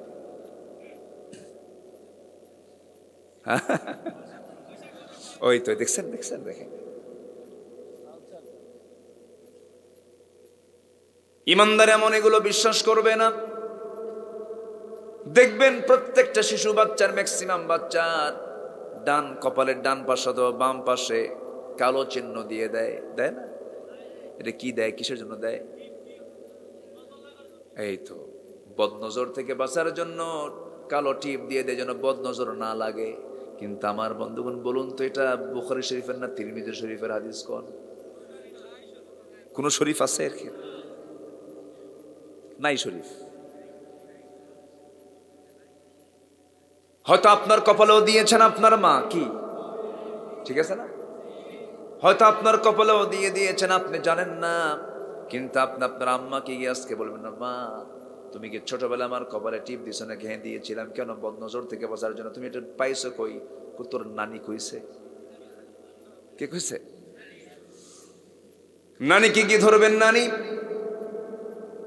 তুমি যে কপালে টিপ দিতে বলেছো পাইছো কই? আমার আম্মা কইছে। ঠিক আছে না? তাহলে এটা কি রাসূলের হাদিস না নানির হাদিস? এইরকম করে অসংখ্য ভুলগুলো আমরা করে থাকি। অনেক দিন আগে আমি একটা সফরে যাচ্ছিলাম, সেদিন আমি গাড়ি ভাড়া করে নিয়েছি। গাড়ি ভাড়া করে নিয়ে যাচ্ছি মাহফিলে, দেখি ড্রাইভার হঠাৎ করে সামনে এক জায়গায় ব্রেক দিয়ে বলল, হুজুর একটু থামেন, ওই যে মাজার শরীফ কিছু টাকা দিয়ে আসি। দেখছেন, আমার কি নিয়ে যাচ্ছে মাহফিলে, আর ও যায় মাজারে টাকা দেওয়ার জন্য।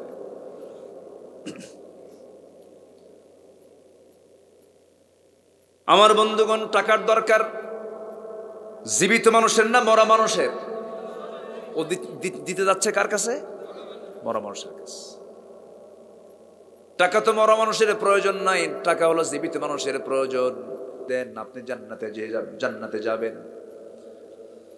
প্রতিবেশীকে আপনি খাবার খাওয়ান, জান্নাত পেয়ে যাবেন। প্রতিবেশীকে খাবার দেয় না, বরঞ্চ রাস্তা দিয়ে, নিজের রাস্তা নাই, প্রতিবেশী নিজের ঘরের পাশের ঘরটাই তার, একটু রাস্তা আছে, সেই রাস্তাটা তার দলিল করা, বাড়ির সামনে যার বাড়ি তার নামে দলিল করা।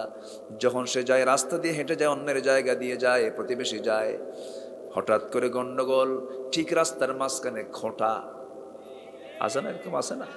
ওইদিকে মাজারে দিচ্ছে টাকা, এখানে মারছে কি? খোঁটা। এইদিকে খোঁটা মেরে ওইদিকে টাকা দিচ্ছে। এই খোঁটা যে আপনি মারলেন, এই খোঁটা মারার জন্য আপনি জাহান্নামে চলে যাবেন। এই খোঁটাটা না মেরে ওই জায়গায় টাকাটা না দিয়ে যদি আপনি বলতেন, ও আমার প্রতিবেশী, রাসূল বলেছেন আমার উম্মতের যদি কষ্ট না হতো, উম্মতের জন্য আমি প্রতিবেশীর সম্পদকে আমি উম্মতের জন্য, প্রতিবেশীর জন্য আমি ওয়াজিব বানায় দিতাম, প্রতিবেশীকে সম্পত্তির ওয়ারিস বানাতাম, আমার উম্মতের যদি কষ্ট না হতো। রাসূল বলেছেন, আল্লাহু আকবার বলেন। মরে গেলে পরে আত্মীয় আগে আসে না, প্রতিবেশী আগে আসে। মরে গেলে পরে ধনী মানুষ আগে আসে না, গরিব মানুষ আগে আসে? বিয়ের অনুষ্ঠানে দাওয়াত পায় ধনী মানুষ না গরিব মানুষ? কথা বললেই তো দোষ হয় সব। বাস্তবতা আছে না? আমার কথার বাস্তবতা আছে না? লোক দেখে দেখে দাওয়াত দেয়, ওর দাওয়াত, ওকে দাওয়াত দিলে পরে বেশি টাকা দিতে পারবে না। বিয়ের অনুষ্ঠানে কোনো টাকা চাওয়া ঠিক না।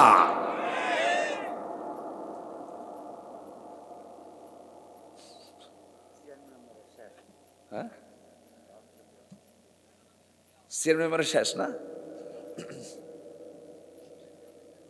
চেয়ারম্যানরাও শেষ। বিয়ের অনুষ্ঠানে টাকা না দিলে কাম সারা। উচিত প্রত্যেক মেয়ের বাবাকে, ছেলের বাবাকে বলা উচিত, এই যে দাওয়াত দিলাম, খালি হাতে আসবেন, খাওয়া দাওয়া করে যাবেন। আমার কথা কি বুঝতেছেন? খালি হাতে আসবেন, অলিমা দিয়েছি, আসবেন, খাবেন, চলে যাবেন। আর এখন গেট করে, তালিকা করে, কি দিবেন? এটা ডাকাতি, ডাকাতি এটা। তুমি কি দিবা? সোফা? তুমি কি দিবা? ফ্রিজ? তুমি কি দিবা? মঙ্গল গ্রহে অফিস? এগুলো কি না। যদি কেউ দেয়, আমি চালাবো, আলোচনা চালাবো সারা রাত, কাম সারছে। এত সুন্দর মানুষ আপনারা, বলি আলহামদুলিল্লাহ। আমি খুবই আনন্দিত আপনাদেরকে পেয়ে। জি, উঠছি কিন্তু অনেক আগে। আবার ভাইবেন না যে এখানে বসেছি 9:30টায়। আচ্ছা, না ঠিক আছে, আলহামদুলিল্লাহ। আমাদের চেয়ারম্যান সাহেব খুব ঠোঁট কাটা মানুষ মনে হয় না? খুব ভালো মানুষ। আল্লাহ তুমি কবুল করো, জোরে বলি আল্লাহুম্মা আমিন। কিছু লোক আছে কোনো কথাই কয় না, এরকম লোক আছে না? এটা ঠিক না, কথা বলা উচিত। যার কথা স্পষ্ট, তার ইমানটাই স্পষ্ট। বলি আলহামদুলিল্লাহ। আর কিছু লোকের কথা বোঝাই যায় না, ও নিজে কয় তাও বুঝি না। আছে এরকম, আছে না? কথা স্পষ্ট করলে এটা ভালো। অকুলু কাউলান সাদীদা। আমার বন্ধুগণ,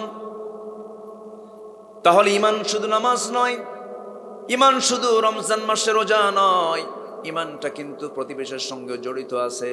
প্রতিবেশীর রাস্তা বন্ধ করে দেওয়া যাবে যাবে না। প্রতিবেশীকে সম্মান দিয়ে কথা বলতে হবে। নিজের বোনকে ঠকানো যাবে না। একই মার পেট থেকে, একই মার উদর থেকে জন্ম নিয়েছেন আপনি, ভাই হয়েছেন। আপনার বোনটা মেয়ে হয়ে পৃথিবীতে জন্ম নিয়েছে। মেয়ে হয়ে পৃথিবীতে এসেছেন বলে আল্লাহ রাব্বুল আলামিন তিনি ভালো জানেন।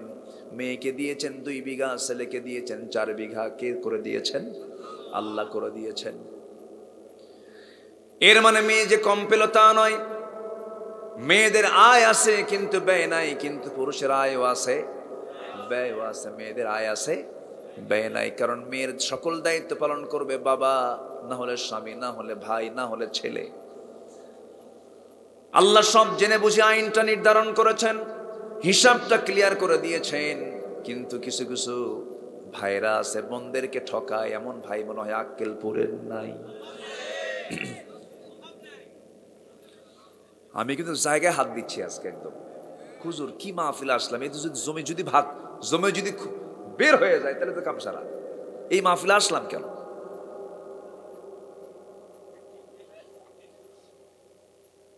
আমার বন্ধুগণ, বোনকে সম্পত্তি না দিয়া তাল বাহানা করে। মাঝে মাঝেই বোন আসে, লজ্জায় কিছু বলতে পারে না। এক যুগ আগে বাপ মারা গেছে, কিন্তু আল্লাহ রাব্বুল আলামিন কি বলেছেন? বাপ মারা যাওয়ার 1 যুগ পরে তুই তোর বোনকে সম্পত্তি বুঝায় দিস। এরকম আসছে? এরকম আছে কি? আল্লাহ কি কইছে? লিযযাকারি মিসলু হাযযিল উনসাইন। আগে মেয়েকে বুঝাও, আগে মেয়েকে দাও, আগে বোনকে বিদায় দিয়া এরপরে তোরা ভাগ করে নে। কোরআনে কি আসছে? বোনকে বুঝায়া দিয়া ভাইরা ভাগ করে নাও। এখন কি করে? বোনকে ফাঁকি দিয়া ভাইরা ভাগ করে। আমার বন্ধুগণ, বোনের অংশের জমিতে আলু লাগালো, এখন আলুর দাম কেমন? কিন্তু জমিটা কার? বলেন বলেন। জমি তো বোনের, কিন্তু আলু লাগালো ভাই। 10 বছর 12 বছর ধরে আলু লাগায়, আর সে আলুগুলো কোল্ড স্টোরেজে রাখে, টাকাগুলো জমা করে আবার বলে হুজুর 3 বার হজ করছি, তোর হজের 14টা বাজাবে আল্লাহ।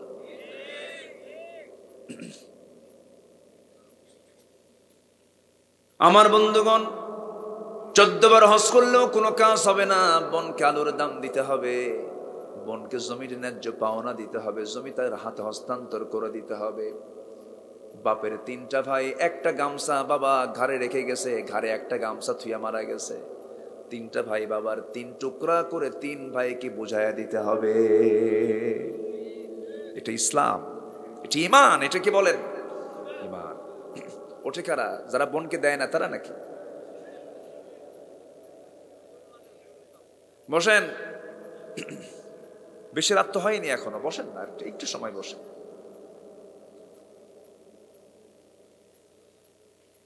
আমার বন্ধুগণ, বুকটা ফেটে যায়, বুকটা ফেটে যায়। বোনরা এসে কান্দে, বোনরা এসে বলে ভাই কতদিন আগে বাপ মারা গেল, সম্পত্তিগুলো একটু বুঝায় দাও ভাই। কিন্তু বোনদের বুঝায় দেয় না, বরঞ্চ নাটক শুরু করে দেয়। কি নাটক শুরু করে? বগুড়ার কি বগুড়ার হলো কি মিষ্টি, কিসের দই? মহরম আলীর দই, এশিয়ার মিষ্টি। এরপরে দামি দামি কিছু মিষ্টি টিষ্টি নিয়ে এসে মাঝে মাঝে একটু দাওয়াত দিয়ে খাওয়ায়। পাশে বসায় বলে বোন আমার একটা কথা বলি, মন খারাপ করো না, কি অংশ নিলে কিন্তু ধ্বংস হয়। এটা কোন হাদিসে আসছে? কোন?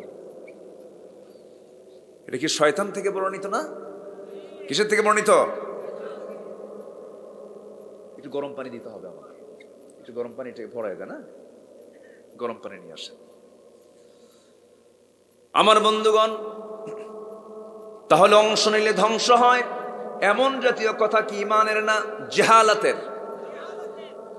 মারাত্মক অপরাধ, মারাত্মক অপরাধ, এগুলো করা যাবে না। বোনকে বুঝাইয়া দেব, ভাইকে বুঝাইয়া দেব।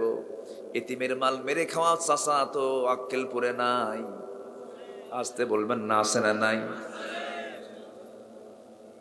ভাই মারা গেছে, ভাতিজা বেঁচে আছি, ভাতিজার সম্পত্তির মালিক হয়ে গেছে, কিন্তু এতিম, সে ছোট মানুষ। সম্পত্তিগুলো, দামি দামি জায়গাগুলো শতক মিল করে, দামি দামি রাস্তার ধারের জায়গাগুলো চাচা দলিল করে দিয়েছে আরেকজনকে। আছে না এরকম? আপনি টেকনিক করে এগুলো মারতেছেন, আল্লাহ টেকনিক করে আল্লাহ আপনাকে জাহান্নাম দিয়ে দিবেন।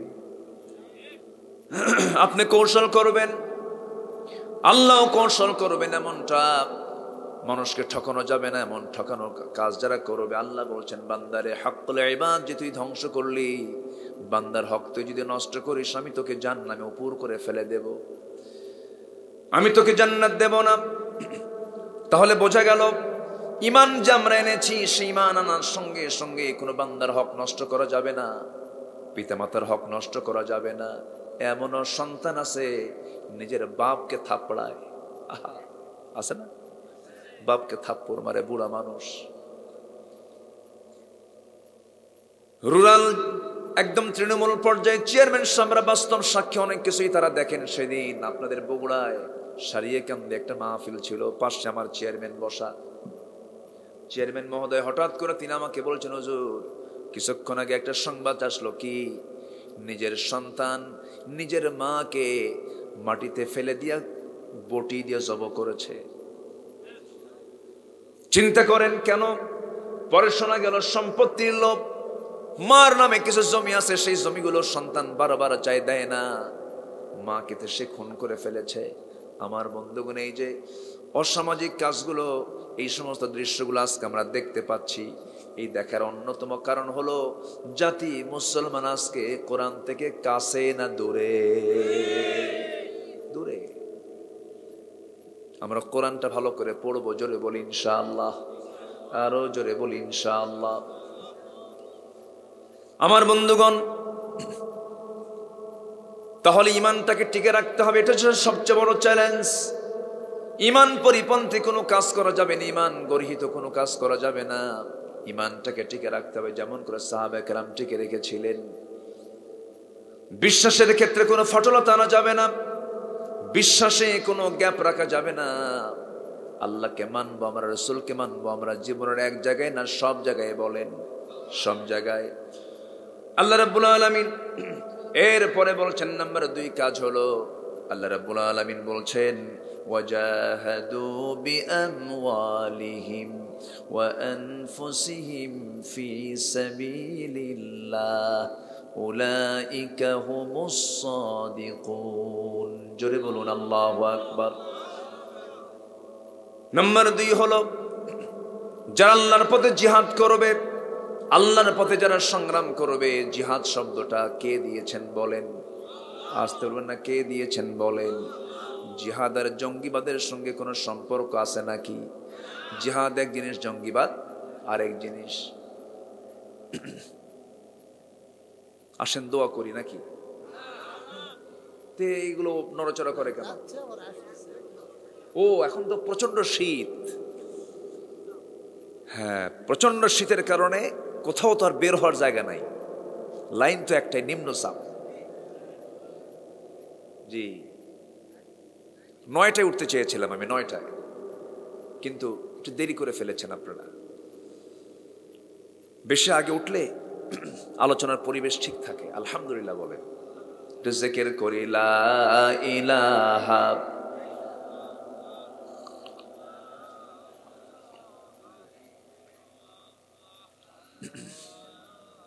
আরো জোরে লা ইলাহা ইল্লাল্লাহ, লা ইলাহা,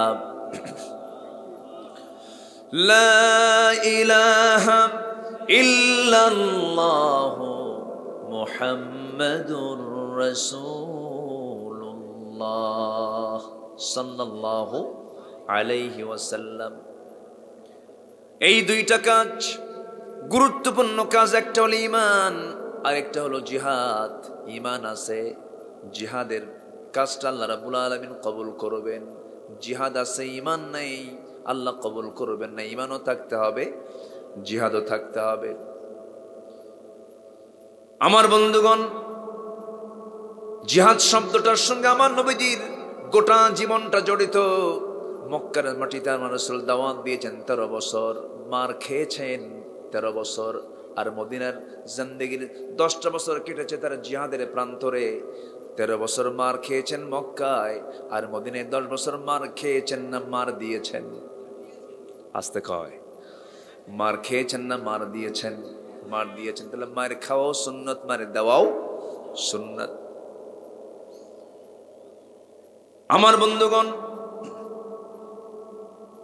জিহাদকে অনেকে অবহেলার চোখে দেখেন। জিহাদ শব্দ শুনলেই অনেকে এনকার করেন। জিহাদ শব্দটা শুনলেই কেমন যেন তিনি একটু আঁক বাঁকা চোখে তাকেন। এমন ধরনের লোক মনে হয় আমার দেশে নাই। আসতে বলবেন না, আছে না নাই? আচ্ছা আমার বন্ধুগণ, অথচ আমার নবীজির 10 বছর, মদিনারে যে 10 বছর কেটেছে, আমার এই নবীর 10 বছরে তিনি 86টা যুদ্ধ পরিচালনা করেছেন। কতটা বলেন? 86টা। গড়ে প্রত্যেক বছর 9টারও বেশি যুদ্ধে তিনি অংশ, প্রায় 9টার মতো যুদ্ধ তিনি করেছেন। প্রত্যেক বছরে যদি 9টা করে যুদ্ধ চলে, আজকের বর্তমান দুনিয়াতে যুদ্ধ বিধ্বস্ত দেশগুলোর মধ্যে অন্যতম হলো রাশিয়া, ইউক্রেন। অর্থনীতি চাঙ্গা না মন্দা? অর্থনীতি ধ্বংস হয়ে যায়। যুদ্ধ লাগলে পরে দেশের অর্থনীতির নিয়ন্ত্রণ ঠিক থাকে না। আমার নবীজি ক্ষুদ্র মদিনা রাষ্ট্র গড়ে তুললেন। কাফেরদের আক্রমণ নবীজি মোকাবেলা করতে করতে 10টা বছর চলে গেল। 86টা যুদ্ধ পরিচালনা করলেন। আমার নবীজির 10টা বছর যদি লক্ষ্য করা যায়, আমার নবীজির জীবন কেটেছে দিনের বেলা ঘোড়ার পিঠে, রাত্রে বেলা যায় নামাজে। আমার নবীজি ঘুমাতে পারেন নাই, আমার নবীজি আরামে দিন কাটাতে পারেন নাই। শত্রু দিয়ে গোটা জীবনটা আমার নবীজির অস্থিরতায় কেটে গেছে। ইহুদিরা ডিস্টার্ব করেছে, মদিনার ইহুদিরা ডিস্টার্ব করেছে। নবীজি খাবারের মধ্যে বিষ পর্যন্ত ঢুকায় দিয়েছে ইহুদির বাচ্চারা। নবীজিকে হত্যার জন্য বহু চেষ্টা করেছে। রাসূলকে দুনিয়া থেকে নিশ্চিহ্ন করার জন্য কত মাস্টার প্ল্যান করেছে ওই কুরাইশরা। প্রথম যখন মক্কা থেকে মদিনায় চলে আসলেন, 2টা বছর যেতে না যেতে দ্বিতীয় হিজরিতে, 1টা বছর যেতে না যেতে দ্বিতীয় হিজরির শুরুর দিকে যেবার রোজা ফরজ হলো, সেই রোজা ফরজের বছর সাহাবে কেরাম মাত্র 16টা রোজা রেখেছেন। রোজা রাখলে পরে শরীরটা দুর্বল হয় কিন্তু ইমানটা তাজা হয়ে যায়। আমার নবীজির কানে চলে এলো মক্কার কুরাইশরা লোহিত সাগর পাশ দিয়ে ঘেসে ঘেসে, রেড সির পাশে দিয়ে ঘেসে ঘেসে তারা 450 মাইল অতিক্রম করে তারা বদর প্রান্তর পর্যন্ত চলে এসেছে। নবীর কানে যখন সংবাদ এলো, রাসূল বলেন সাহাবীরা কোন ক্রমেই তাদেরকে বদর পার হতে দেওয়া যাবে না, চলো মোকাবেলা করতে হবে। নবীজির হাতে তখন কিচ্ছু নাই, ঘোড়া নাই, তরবারি নাই, কিন্তু ঈমান আছে। কি আছে বলেন? ঈমান আছে।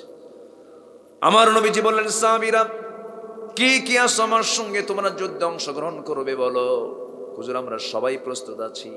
রাসূল বলেন শোনো, যুদ্ধে যেতে হবে, শারীরিক শক্তির দরকার, রোজাটা ভেঙে ফেলে দাও। সাহাবে কেরাম বললেন ইয়া রাসূলুল্লাহ রোজা রাখাও ফরজ, জিহাদে যাওয়াটাও ফরজ, রোজাও রাখবো জিহাদও করবো। রাসূল বলেন না, ফাইদ্দাতুম মিন আইয়ামিন উখার, অন্য সময় করে নেব আমরা রোজা। শক্তি সঞ্চয় করো, বাতিল দুর্গে আঘাত আনতে হবে। কে কে আছো আসো। নবীজি দেখতে পেলেন অনেক সাহাবীর হাতে তরবারি নাই, খেজুর গাছের ডাল হাতে নিলেন। যেরকম সুবহানাল্লাহ। আমার নবীজি সাহাবে কেরামকে সঙ্গে করে নিলেন। ছোট্ট ছোট্ট বাচ্চা 2টা নবীর কাছে দৌড়ে দৌড়ে এসে বলছে হুজুর শুনতে পেলাম সৈন্যের নাকি ঘাটতি পড়েছে, সৈন্য সংখ্যা নাকি কম, যদি আপনি একটু পারমিশন দিতেন আমরা ছোট্ট 2টা বাচ্চা যুদ্ধে অংশগ্রহণ করতাম। মদিনার একজন পাগলি সাহাবী, মহিলা সাহাবী, 2 বছরের ছোট্ট বাচ্চা নিয়ে নবীর সামনে হাজির হয়ে বলে হুজুর আমার বাড়িতে কোনো বয়স্ক পুরুষ মানুষ নাই, আমার স্বামী নাই, আমার প্রাপ্তবয়স্ক ছেলের সন্তান নাই। হুজুর এই ছোট্ট 2 বছরের বাচ্চা আমি আপনাকে দিয়ে গেলাম, যুদ্ধের ঢাল বানায় নিয়েন। যেরকম সুবহানাল্লাহ। ইসলাম এমনি আসে নাই। আমার নবীজি দেখতে পেলেন ছোট্ট 2টা বাচ্চার সামনে দাঁড়ানো। রাসূল বলছেন কি বলতে চাও বলো। ছোট্ট 2টা বাচ্চা বলে হুজুর যুদ্ধের পারমিশন চাই, আমরা যুদ্ধে যাব। রাসূল বলেন না হবে না। কেন? ফিটনেস নাই, বয়স নাই, তরবারি হাত ধরার মতো শক্তি বাহুবল নাই। সঙ্গে সঙ্গে ছোট্ট 2টা বাচ্চা বলতেছে হুজুর অন্তত আমাদের 2 জনের মধ্যে যে কোনো একজনকে আপনি অনুমতি দিয়ে দেন। বড়জন বলে হুজুর আপনি আমাকে দেন, ছোটজন বলে আপনি আমাকে দেন। রাসূল বললেন না, কাউকে দেওয়া যাবে না। এবার বড়জন বলে হুজুর আমি ওর চাইতে বয়সে বড়, শক্তিতে বড়, আপনি আমাকে দেন অনুমতি। ছোটজন বলে হুজুর আপনি যদি ওকে অনুমতি দেন আমাকেও দিতে হবে, কারণ ও লম্বাই বেশি বড়, শক্তিতে আমি বেশি বড়। নবীজি খুব খুশি হয়ে গেলেন। 2জনকে বললেন লাগাও কুস্তি দেখি। 2জন কুস্তি লাগিয়ে দিয়েছে। বড়জন ছোটজনকে নিচে ফেলে দিয়েছে। ছোটজন বড় ভাইয়ের মাথাটা টেনে ধরে কানের মধ্যে মুখ ঢুকায় বলে ভাই তুই তো আমার চাইতে বয়সে বড়, তোর শক্তিও বেশি, একসঙ্গে খাই ঘুমাই, কিন্তু আমি আশ্চর্য হয়ে যাচ্ছি তুই আজকে আমার একা ফেলে কেমনে যাবি। তোর গায়ের শক্তি কমায় দে, তোর বুকের উপর উঠে একটাবার রাসূলকে দেখায় দে আমার শক্তিও কম নয়। নবীজি অভিনয়টা বুঝতে পারলেন। ছোট্ট 2টা বাচ্চাকে কোলের মধ্যে নিয়ে আকাশের দিকে তাকায় বলছে আল্লাহ এদের গায়ের জোর নাই কিন্তু ইমানের জোর আছে। 2জনকে পারমিশন দিয়ে দিলেন। 311 জন ছিল, 313 জন সাহাবী হয়ে গেলেন। ছোট্ট ছোট্ট বাচ্চা দুইটাও চলে গেছে, 11 বছর 13 বছর। বদর প্রান্তরে গিয়ে যখন দাঁড়াইছেন, সবার সামনের কাতারে ছোট্ট দুইটা বাচ্চা। এক সাহাবীকে ডাক দিয়ে বলো, চাচা আবু জেল কই? সুবহানাল্লাহ বলবেন না? মানুষটা ছোট কিন্তু হিম্মত বড়, সাহসটা বড়। সাহাবী আশ্চর্য হয়ে যাচ্ছে, বলতেছ শিশু বাচ্চারা তোমরা আবু জেল দিয়ে কি করবা? ছোট্ট দুইটা বাচ্চা বলতেছে, শুনেছি আবু জেল নাকি রাসূলকে খুব কষ্ট দিত, খুব নাকি জ্বালাতন করত, খুব নাকি অত্যাচার করত। আজকে আমরা কারো বিরুদ্ধে যুদ্ধ করতে আসি নাই, আবু জেলকে আজকে মেরে না যাওয়া পর্যন্ত আমরা থামবো না। শুধু দেখায় দেন আমাদেরকে। ওই সাহাবী ছিলেন আব্দুল্লাহ ইবনে মাসউদ রাদিয়াল্লাহু তাআলা আনহু। তিনি বলছেন, ওই যে ঘোড়ার পিঠে বসে আছে, দুই দিকে পা ছেড়ে দেওয়া, ওটাই হলো কাফেরদের লিডার আবু জেহেল। ইতিহাস সাক্ষী। বলতে দেরি হলো, যেতে দেরি হলো না। সিংহের মতো গর্জন দিয়া, বাজ পাখির মতো উড়ন্ত হয়ে দূর মেরে চলে গেছে আবু জেলের সামনে। দুজন দুই পাশে দাঁড়ায় গেছে, কেউ টের পায় নাই, ছোট মানুষ পাত্তা দেয় নাই। কিন্তু এই ছোট্ট বাচ্চার মধ্যে যেই উন্মাদনা, জিহাদের যে স্পিরিট, জিহাদের যে চেতনা, ওরা এটা বুঝতে পারে নাই। ছোট্ট দুইটা বাচ্চা ছোট্ট দুইটা তরবারি নিয়ে পজিশন নিয়ে দাঁড়ায় গেছে। চোখের ইঙ্গিতে দুইজন আল্লাহু আকবার বলে আবু জেলের দুই পায়ে এমন জোর আঘাত করেছে, ওই যে আবু জেল ধরাশয়ী হয়ে জমিনে পড়ে গেছে। কোমর সোজা করে আবু জেল আর কখনো দাঁড়াতে পারে নাই। জোরে বলি আল্লাহু আকবার। মুসলমানদের বিজয় হয়েছে গায়ের শক্তি, অস্ত্রের শক্তি না, ইমানের শক্তি। আল্লাহ এই জন্য বলছেন, আগে ইমান আন, এরপরে জিহাদ কর। এরপরে কি? জিহাদ কর। আমার বন্ধুগণ, এই ছোট্ট দুইটা বাচ্চা যখন আঘাত করেছে, আবু জেল ধরাশয়ী হয়ে জমিনে পড়ে গেছে। বড় জনকে ধরে ফেললো কাফেররা। বড় ভাই মাসকে চতুর্দিক থেকে ঘেরাও করে ফেলেছে। পিছন থেকে একজন তরবারির একটা আঘাত যখন বড় ভাই মাসের ডান হাতে যখন মেরে দিয়েছে, এক আঘাতে তার হাত থেকে তরবারি ঝনঝন করে পড়ে গেল। চামড়ার সঙ্গে ডান হাতটা জ্বলতেছে, দুলতেছে। যুদ্ধ করবেন কেমনে?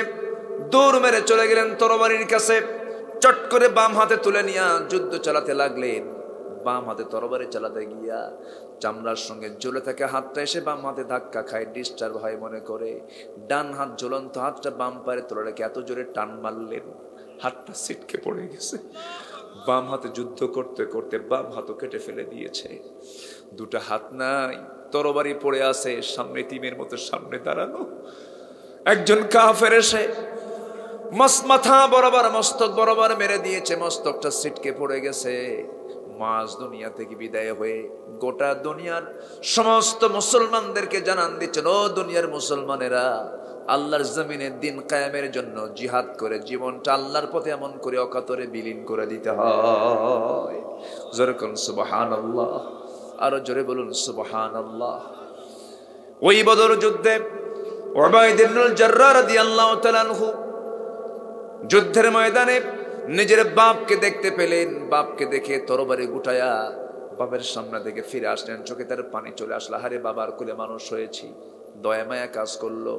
কিছুক্ষণ পরে মনে মনে চিন্তা করছেন, না না না না, আমি আমার বাপকে কেন আজকে ছেড়ে দেবো? সে তো আমার বাপ হতে পারে নবীর দুশমন। আল্লাহু আকবার বলে, আমার নবীর বিরুদ্ধে যুদ্ধ করতে আসছে, সে তো আমার দুশ্মন, সে আমার নবীর দুশ্মন। বাপকে বাপ না মনে করে আবার তরবারিটা গুটানো তরবারি আবার কোষমুক্ত করে বাবার দিকে সিংহের মতো গর্জন দিয়া বাপকে বাপ না মনে করে শিরকের প্রতীক মনে করে গর্দান বরাবর তরবারি হাঁকায়া দিলেন।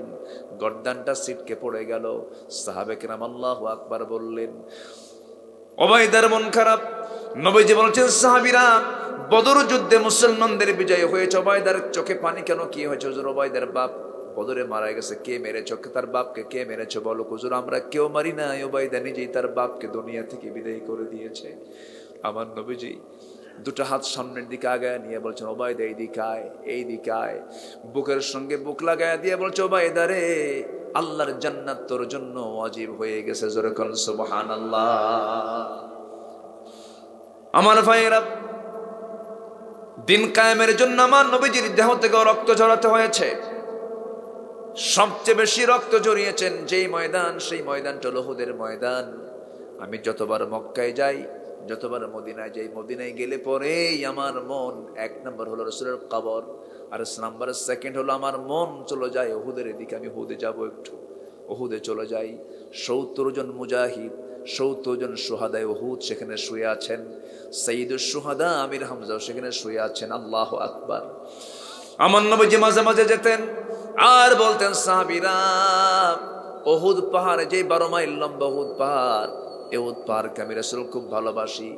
উহুদ পাহাড়ও আমি রাসূলকে আমাকে খুব উহুদ পাহাড়ও ভালোবাসে। যেরকম সুবহানাল্লাহ। আমার নবীজি যখন মারা যাবেন তখন উহুদ পাহাড়কে দেখে দেখে মারা গেছেন। কি পাহাড়কে দেখে দেখে? উহুদ পাহাড়কে দেখে দেখে মারা গেছেন। আমার নবীজি উহুদের ময়দানে সবচেয়ে বেশি রক্তাক্ত হয়েছিলেন। রাসূলকে তারা টার্গেট করেছিল, রাসূলকে তারা দুনিয়া থেকে বিদায় করে দেবে। কাফের হাতের মধ্যে পাথর নিয়ে নবীজির মাথা বরাবর মেরেছিল। মাথায় ছিল হেলমেটের চিকন ফলা, হেলমেটের চিকন লোহা নবীর কপালের লোহা, সেই কপালের হাড়ের মধ্যে গেঁথে গেল। নবীজির মাথা চক্কর মেরে উঠল। আর একজন কাফের মেরে দিল আর একটা পাথর, গালের মধ্যে শিরস্ত্রাণের চিকন লোহা ফলা ঢুকে গেল। আরেকটা আঘাত আসলো মুখের উপর, সামনের সুন্দর দুটি দাঁত ভেঙ্গে পড়ে গেল। একই মুখের ভিতরে 3টে ইনজুরি, কপালে লোহা, গালে লোহা, সামনের দুটো দাঁত নাই। নবীজি মুখ থুবড়ে পড়ে গেলেন। চতুর্দিকে কাফেররা চিৎকার মেরে বলছে আর বলতেছে, কুতিলা মুহাম্মদ, মুহাম্মদ নিহত, মুহাম্মদ নিহত। এই সংবাদ মদিনার টাউনগুলোতে ছড়িয়ে পড়েছে। ওই মদিনার একজন পাগলি সাহাবী নবীর মৃত্যুর সংবাদ যখন শুনতে পেলেন, ঘর থেকে বের হয়ে আসছেন। এমন সময় একজন মুজাহিদ গিয়ে বলছে, ও মহিলা, তুমি কাঁদো কেন? রাসূল নাকি ইন্তেকাল করে, রাসূল নাকি শহীদ হয়েছেন।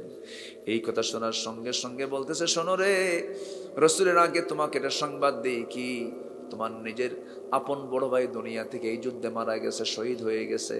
বলতেছে, আমার ভাই মারা গেল, আমার দুঃখ নাই। কিছুক্ষণ বয়সে আরেকজন বলতেছে, ও মহিলা, তুমি কি জানো তোমার কলিজার টুকরা সন্তানটা শাহাদাত বরণ করেছে, এতে আমার কোনো দুঃখ নাই। তুমি কি জানো তোমার প্রাণপ্রিয় স্বামী শাহাদাত বরণ করেছে? মহিলা জবাব দিয়ে বলতেছে, আমার স্বামী গেছে, আমার সন্তান গেছে, আমার ভাই গেছে, আমার কোনো দুঃখ নাই। গোটা দুনিয়ার মানুষ মারা গেল, আমার কোনো দুঃখ নাই। একটাবার আমার কানে শোনায় দাও তো, আমার রাসূল প্রাণে বেঁচে আছেন কিনা। জোরে কোন সুবহানাল্লাহ, জোরে কোন সুবহানাল্লাহ। আমার ভাইরা, আমার নবীজি উহুদের ময়দানে হাইয়ান মাজরুহান, জখম হলেন, আহত হলেন, মুখের মধ্যে রক্ত দিয়ে ভরে আছে, মুখটা ভরে গেছে রক্তপূর্ণ হয়ে, কপালটা লোহাবিদ্ধ, গালটা লোহাবিদ্ধ। সেই জায়গায় সাইয়েদনা আলী তন্ন তন্ন করে খুঁজে রাসূলকে কোলের মধ্যে তুলে নিয়ে নিরাপদ জায়গায় শোয়া রাখলেন, একটা উঁচু জায়গায় শোয়া রাখলেন। সেই জায়গাটা আজও আছে। যাই দেখতে গেলে ইমানটা একটু তাজা হয় কিনা বলেন? একটু হলো তো তাজা হয়। আমরা দেখবো, আমরা সফর করব। জোরে বলি ইনশাআল্লাহ, জোরে বলি ইনশাআল্লাহ, আরো জোরে বলি ইনশাআল্লাহ। রাসূলকে স্বপ্নে দেখার কি শখ হয় না? শখ হয় না? শখ হয় না? আমরা দেখবো, জোরে বলি ইনশাআল্লাহ। আমল হলো আল্লাহুম্মা সাল্লি আলা মুহাম্মদ ওয়া আলা আলি মুহাম্মদ। দরুদ ইব্রাহিমটা নিয়মিত পড়তে পড়তে ঘুমিয়ে পড়বো। আল্লাহর কসম করে বলি, যদি আপনার ধ্যান জ্ঞান যদি ঠিক থাকে, দরুদ ইব্রাহিমটা যদি ঠিক থাকে, হালালকে হালাল জেনে, হারামকে হারাম জেনে, হারামকে বর্জন যদি করতে পারি, আল্লাহর কসম, আল্লাহর কসম, রাসূলকে দেখা যাবে, দেখা যাবে, দেখা যাবে। দেখবো আমরা, জোরে বলি ইনশাআল্লাহ। আমার ভাইরা, উহুদের ময়দানে আমার নবীজি সেই জায়গা থেকে যখন তাকে কোলের মধ্যে করে নিয়ে শোয়া রাখা হলো, ওই যে বদরের ওবায়দা ইবনুল জাররাহ নবীর পাশে বসে আছেন, কপালের মধ্যে লোহা, আস্তে করে টান মারলে নবীজি আহ শব্দ করেন। ওবায়দা মনে মনে চিন্তা করেন, না, আস্তে টান দিয়ে নবীর কষ্ট হবে মনে করে দাঁতটা লাগায় দিয়ে এমন জোরে টান মারলেন, ওবায়দার সামনের দুটো দাঁত ভেঙে গেছে। রাসূল বলছেন, ওবায়দা রে, দাঁত ভাঙলা কেন? আস্তে টান দিলে তো তোমার দাঁতটা ভাঙতো না হুজুর। দাঁত কেন? কলিজাটা ছিঁড়ে দেব, আমার কোনো কষ্ট হবে না। জোরে কোন সুবহানাল্লাহ। আমার নবীজি গালের মধ্যে থেকে লোহাটা বের করা মাত্র ফিঙ্কি দিয়ে রক্ত পড়তেছে। ওবায়দা অঞ্জলি ভরে ভরে রক্তগুলো হাতের মধ্যে নিয়ে ভাবতেছেন কোথায় ফেলবো রে, কোথায় ফেলবো রে। মুখের মধ্যে নিয়ে পান করতেছেন নবীর রক্ত। আমার নবীজি বলছেন, ও ভাইদা, লুকে লুকে কি পান করিস হুজুর, আপনার দেহের রক্ত জমিনে কোথায় ফেলবো, জায়গা নাই, খেয়ে নিচ্ছি। রাসূল বলেন, ও ভাইদা, আমার রক্ত তোর দেহে, তোর দেহটা জাহান্নামটা হারাম হয়ে গেছে। জোরে কোন সুবহানাল্লাহ। কি ভালোবাসা কাজ করেছে। আমার বন্ধুগণ, যে দিন কায়েমের জন্য জিহাদের ময়দানে আমার নবীজির দাঁত ভাঙতে হলো, যেদিন কায়েমের জন্য নবীর দেহ থেকে দাঁত ভাঙ্গা হয়, যেদিন কায়েমের জন্য নবীজির কোমরটা ভেঙে চুরমার করে দেওয়া হয়, আমার নবী উহুদের ময়দানে দাঁত হারিয়েছেন, আর খন্দকের প্রান্তরে কোমর হারিয়েছেন। নবীজি কোদাল মারতে মারতে 4টা দিন পেটে কোনো খাবার যায় নাই। আমার নবীজি ধুলাই বলিন পরীক্ষা খনন করতে করতে করতে করতে ওইদিকে খাবার নাই, নবীজির কোমরটা কুঁজো হয়ে গিয়েছিল। মৃত্যুর দিন পর্যন্ত আমার নবীজি কোমর সোজা করে দাঁড়াতে পারেন নাই। জোরে কোন সুবহানাল্লাহ। সেই দাঁত ভাঙ্গা, কোমর ভাঙ্গা ইসলাম কায়েমের জন্য জিহাদের তামান্না এখনো থাকার দরকার আছে না নাই? সেই দিন কায়েমের জন্য, দিন প্রতিষ্ঠার জন্য যে মুসলমান, বাংলাদেশের মুসলমান, লক্ষ শহীদের বিনিময়ে যদি দেশ স্বাধীন করতে পারে, দিন কায়েমের জন্য বুকের তাজা রক্ত ঢেলে দিতে রাজি আছেন কারা? দুহাত উঁচু করে দেখেন মুসলমান।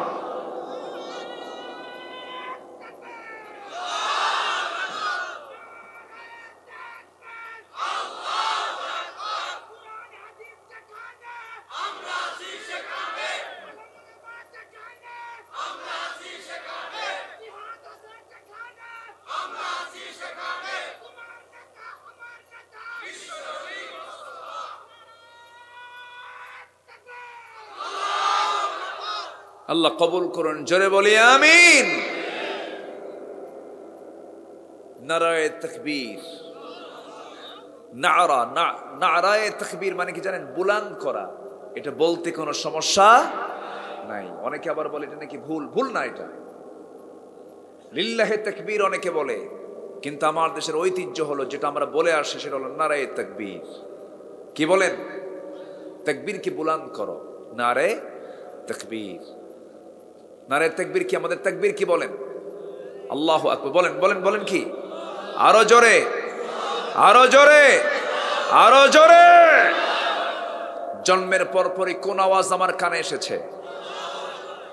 মসজিদের মিনার থেকে কোন আওয়াজ আসে? ইমাম দাঁড়িয়ে শুরু করে নামাজ কোন আওয়াজ দিয়া? রুকুতে যায় কোন আওয়াজ দিয়া? সেজদায় যায় কোন আওয়াজ দিয়া? আচ্ছা, যখন আমি মরে যাব, মরার পর আমার লাশ সামনে নেওয়া হবে, ইমাম শুরু করবে জানাজা কোন আওয়াজ দিয়া? কয়বার? বলেন কয়বার? আরবা তাকবীরাত। 4 তাকবীর দিয়ে আমার জানাজা শেষ করে দেবে। জন্মে আল্লাহু আকবার, জানাজায় আল্লাহু আকবার, মরণে আল্লাহু আকবার, নামাজে আল্লাহু আকবার, আজানে আল্লাহু আকবার। সমাজ প্রতিষ্ঠায় আল্লাহু আকবার যারা বাদ দিতে চায় তারাই হচ্ছে মুনাফিক, মুনাফিক, মুনাফিক।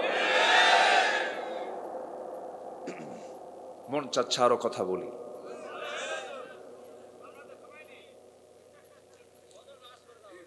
ফজর পড়ে যাবেন এখানে? আচ্ছা, ফজর পড়ে যান, আমি চলে যাই। খুব সুন্দর আপনারা বলি আলহামদুলিল্লাহ। ফজর পড়বেন কারা কারা?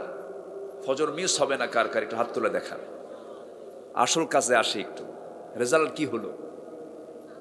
জোরে বলি ইয়া আল্লাহ, আমাদেরকে ফজর, জোহর, আসর, মাগরিব, এশা 5 ওয়াক্ত সালাত আদায় করার তৌফিক তুমি আল্লাহ দিয়া দাও, দিয়া দাও। জোরে বলি আমিন, আরো জোরে আমিন। হাত নামান।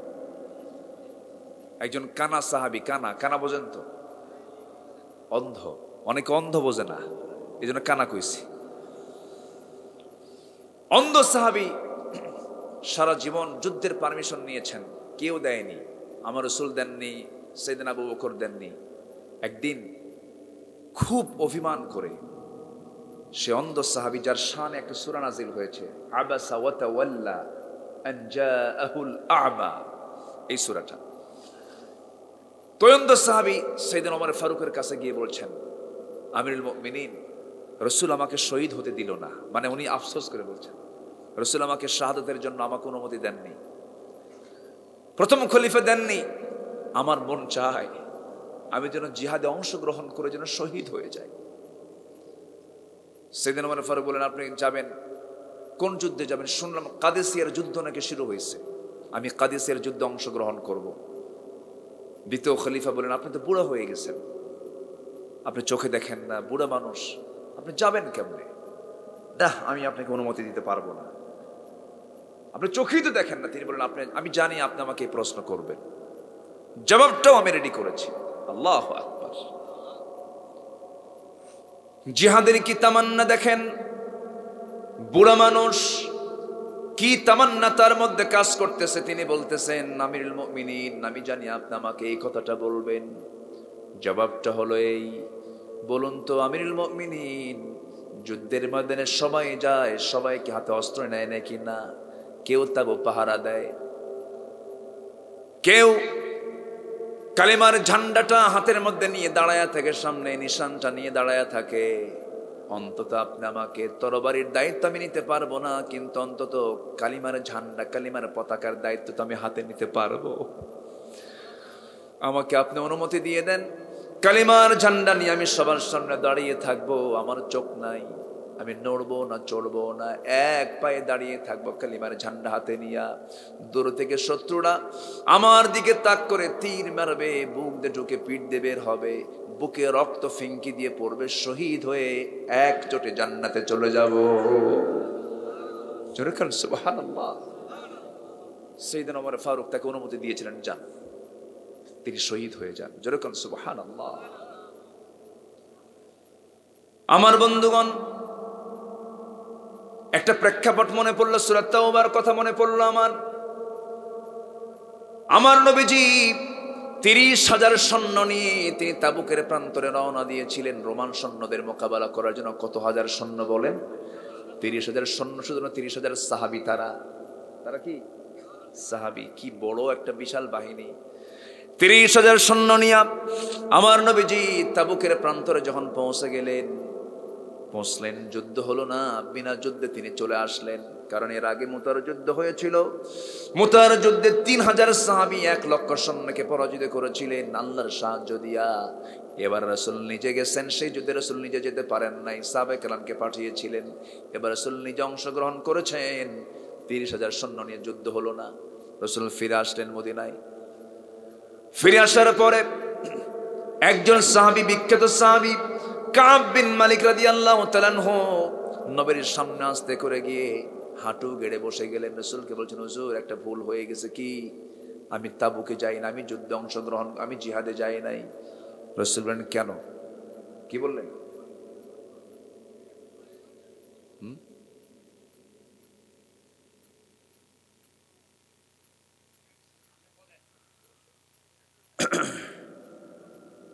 জি, আমার দিকে তাকান এখন। আপনারা ঠিক আছেন তো নাকি?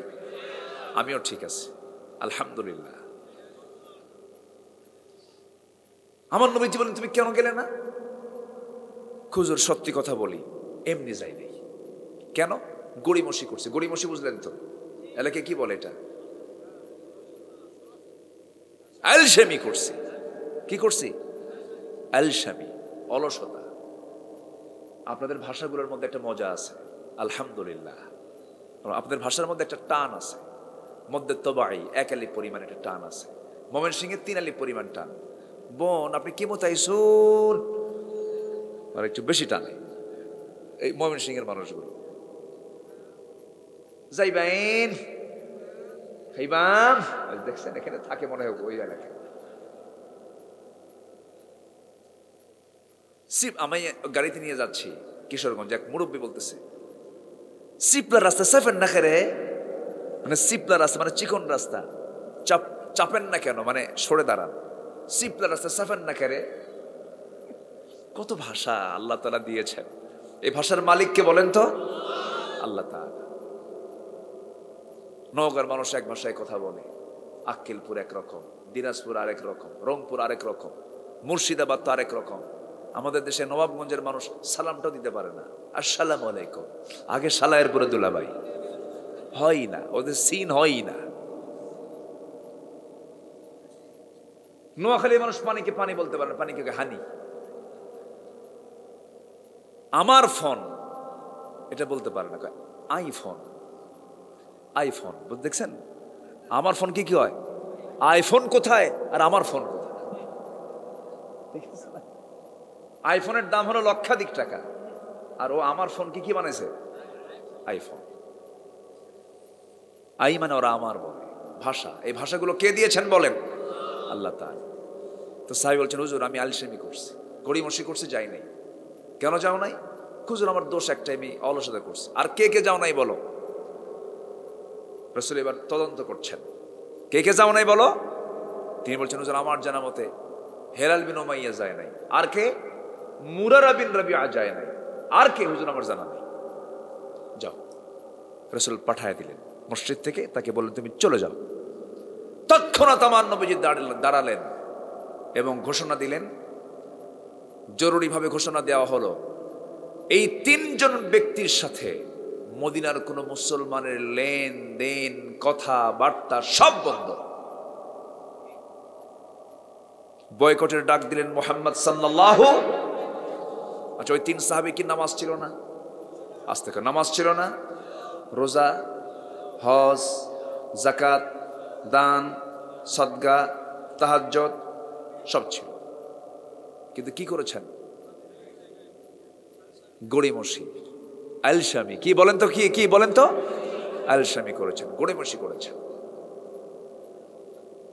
এই তিনজনের বিরুদ্ধে যখন নবীজি বয়কটের ডাক দিলেন, এই বয়কটের ডাকের কথা যখন কাব বিন মালিকের কানে যখন চলে গেছে, সংবাদ তো চতুর্দিকে ছড়ে গেছে। কাব বিন মালিক এই কথা শোনার সঙ্গে সঙ্গে তার কাছে দুনিয়াটা ছোট মনে হলো।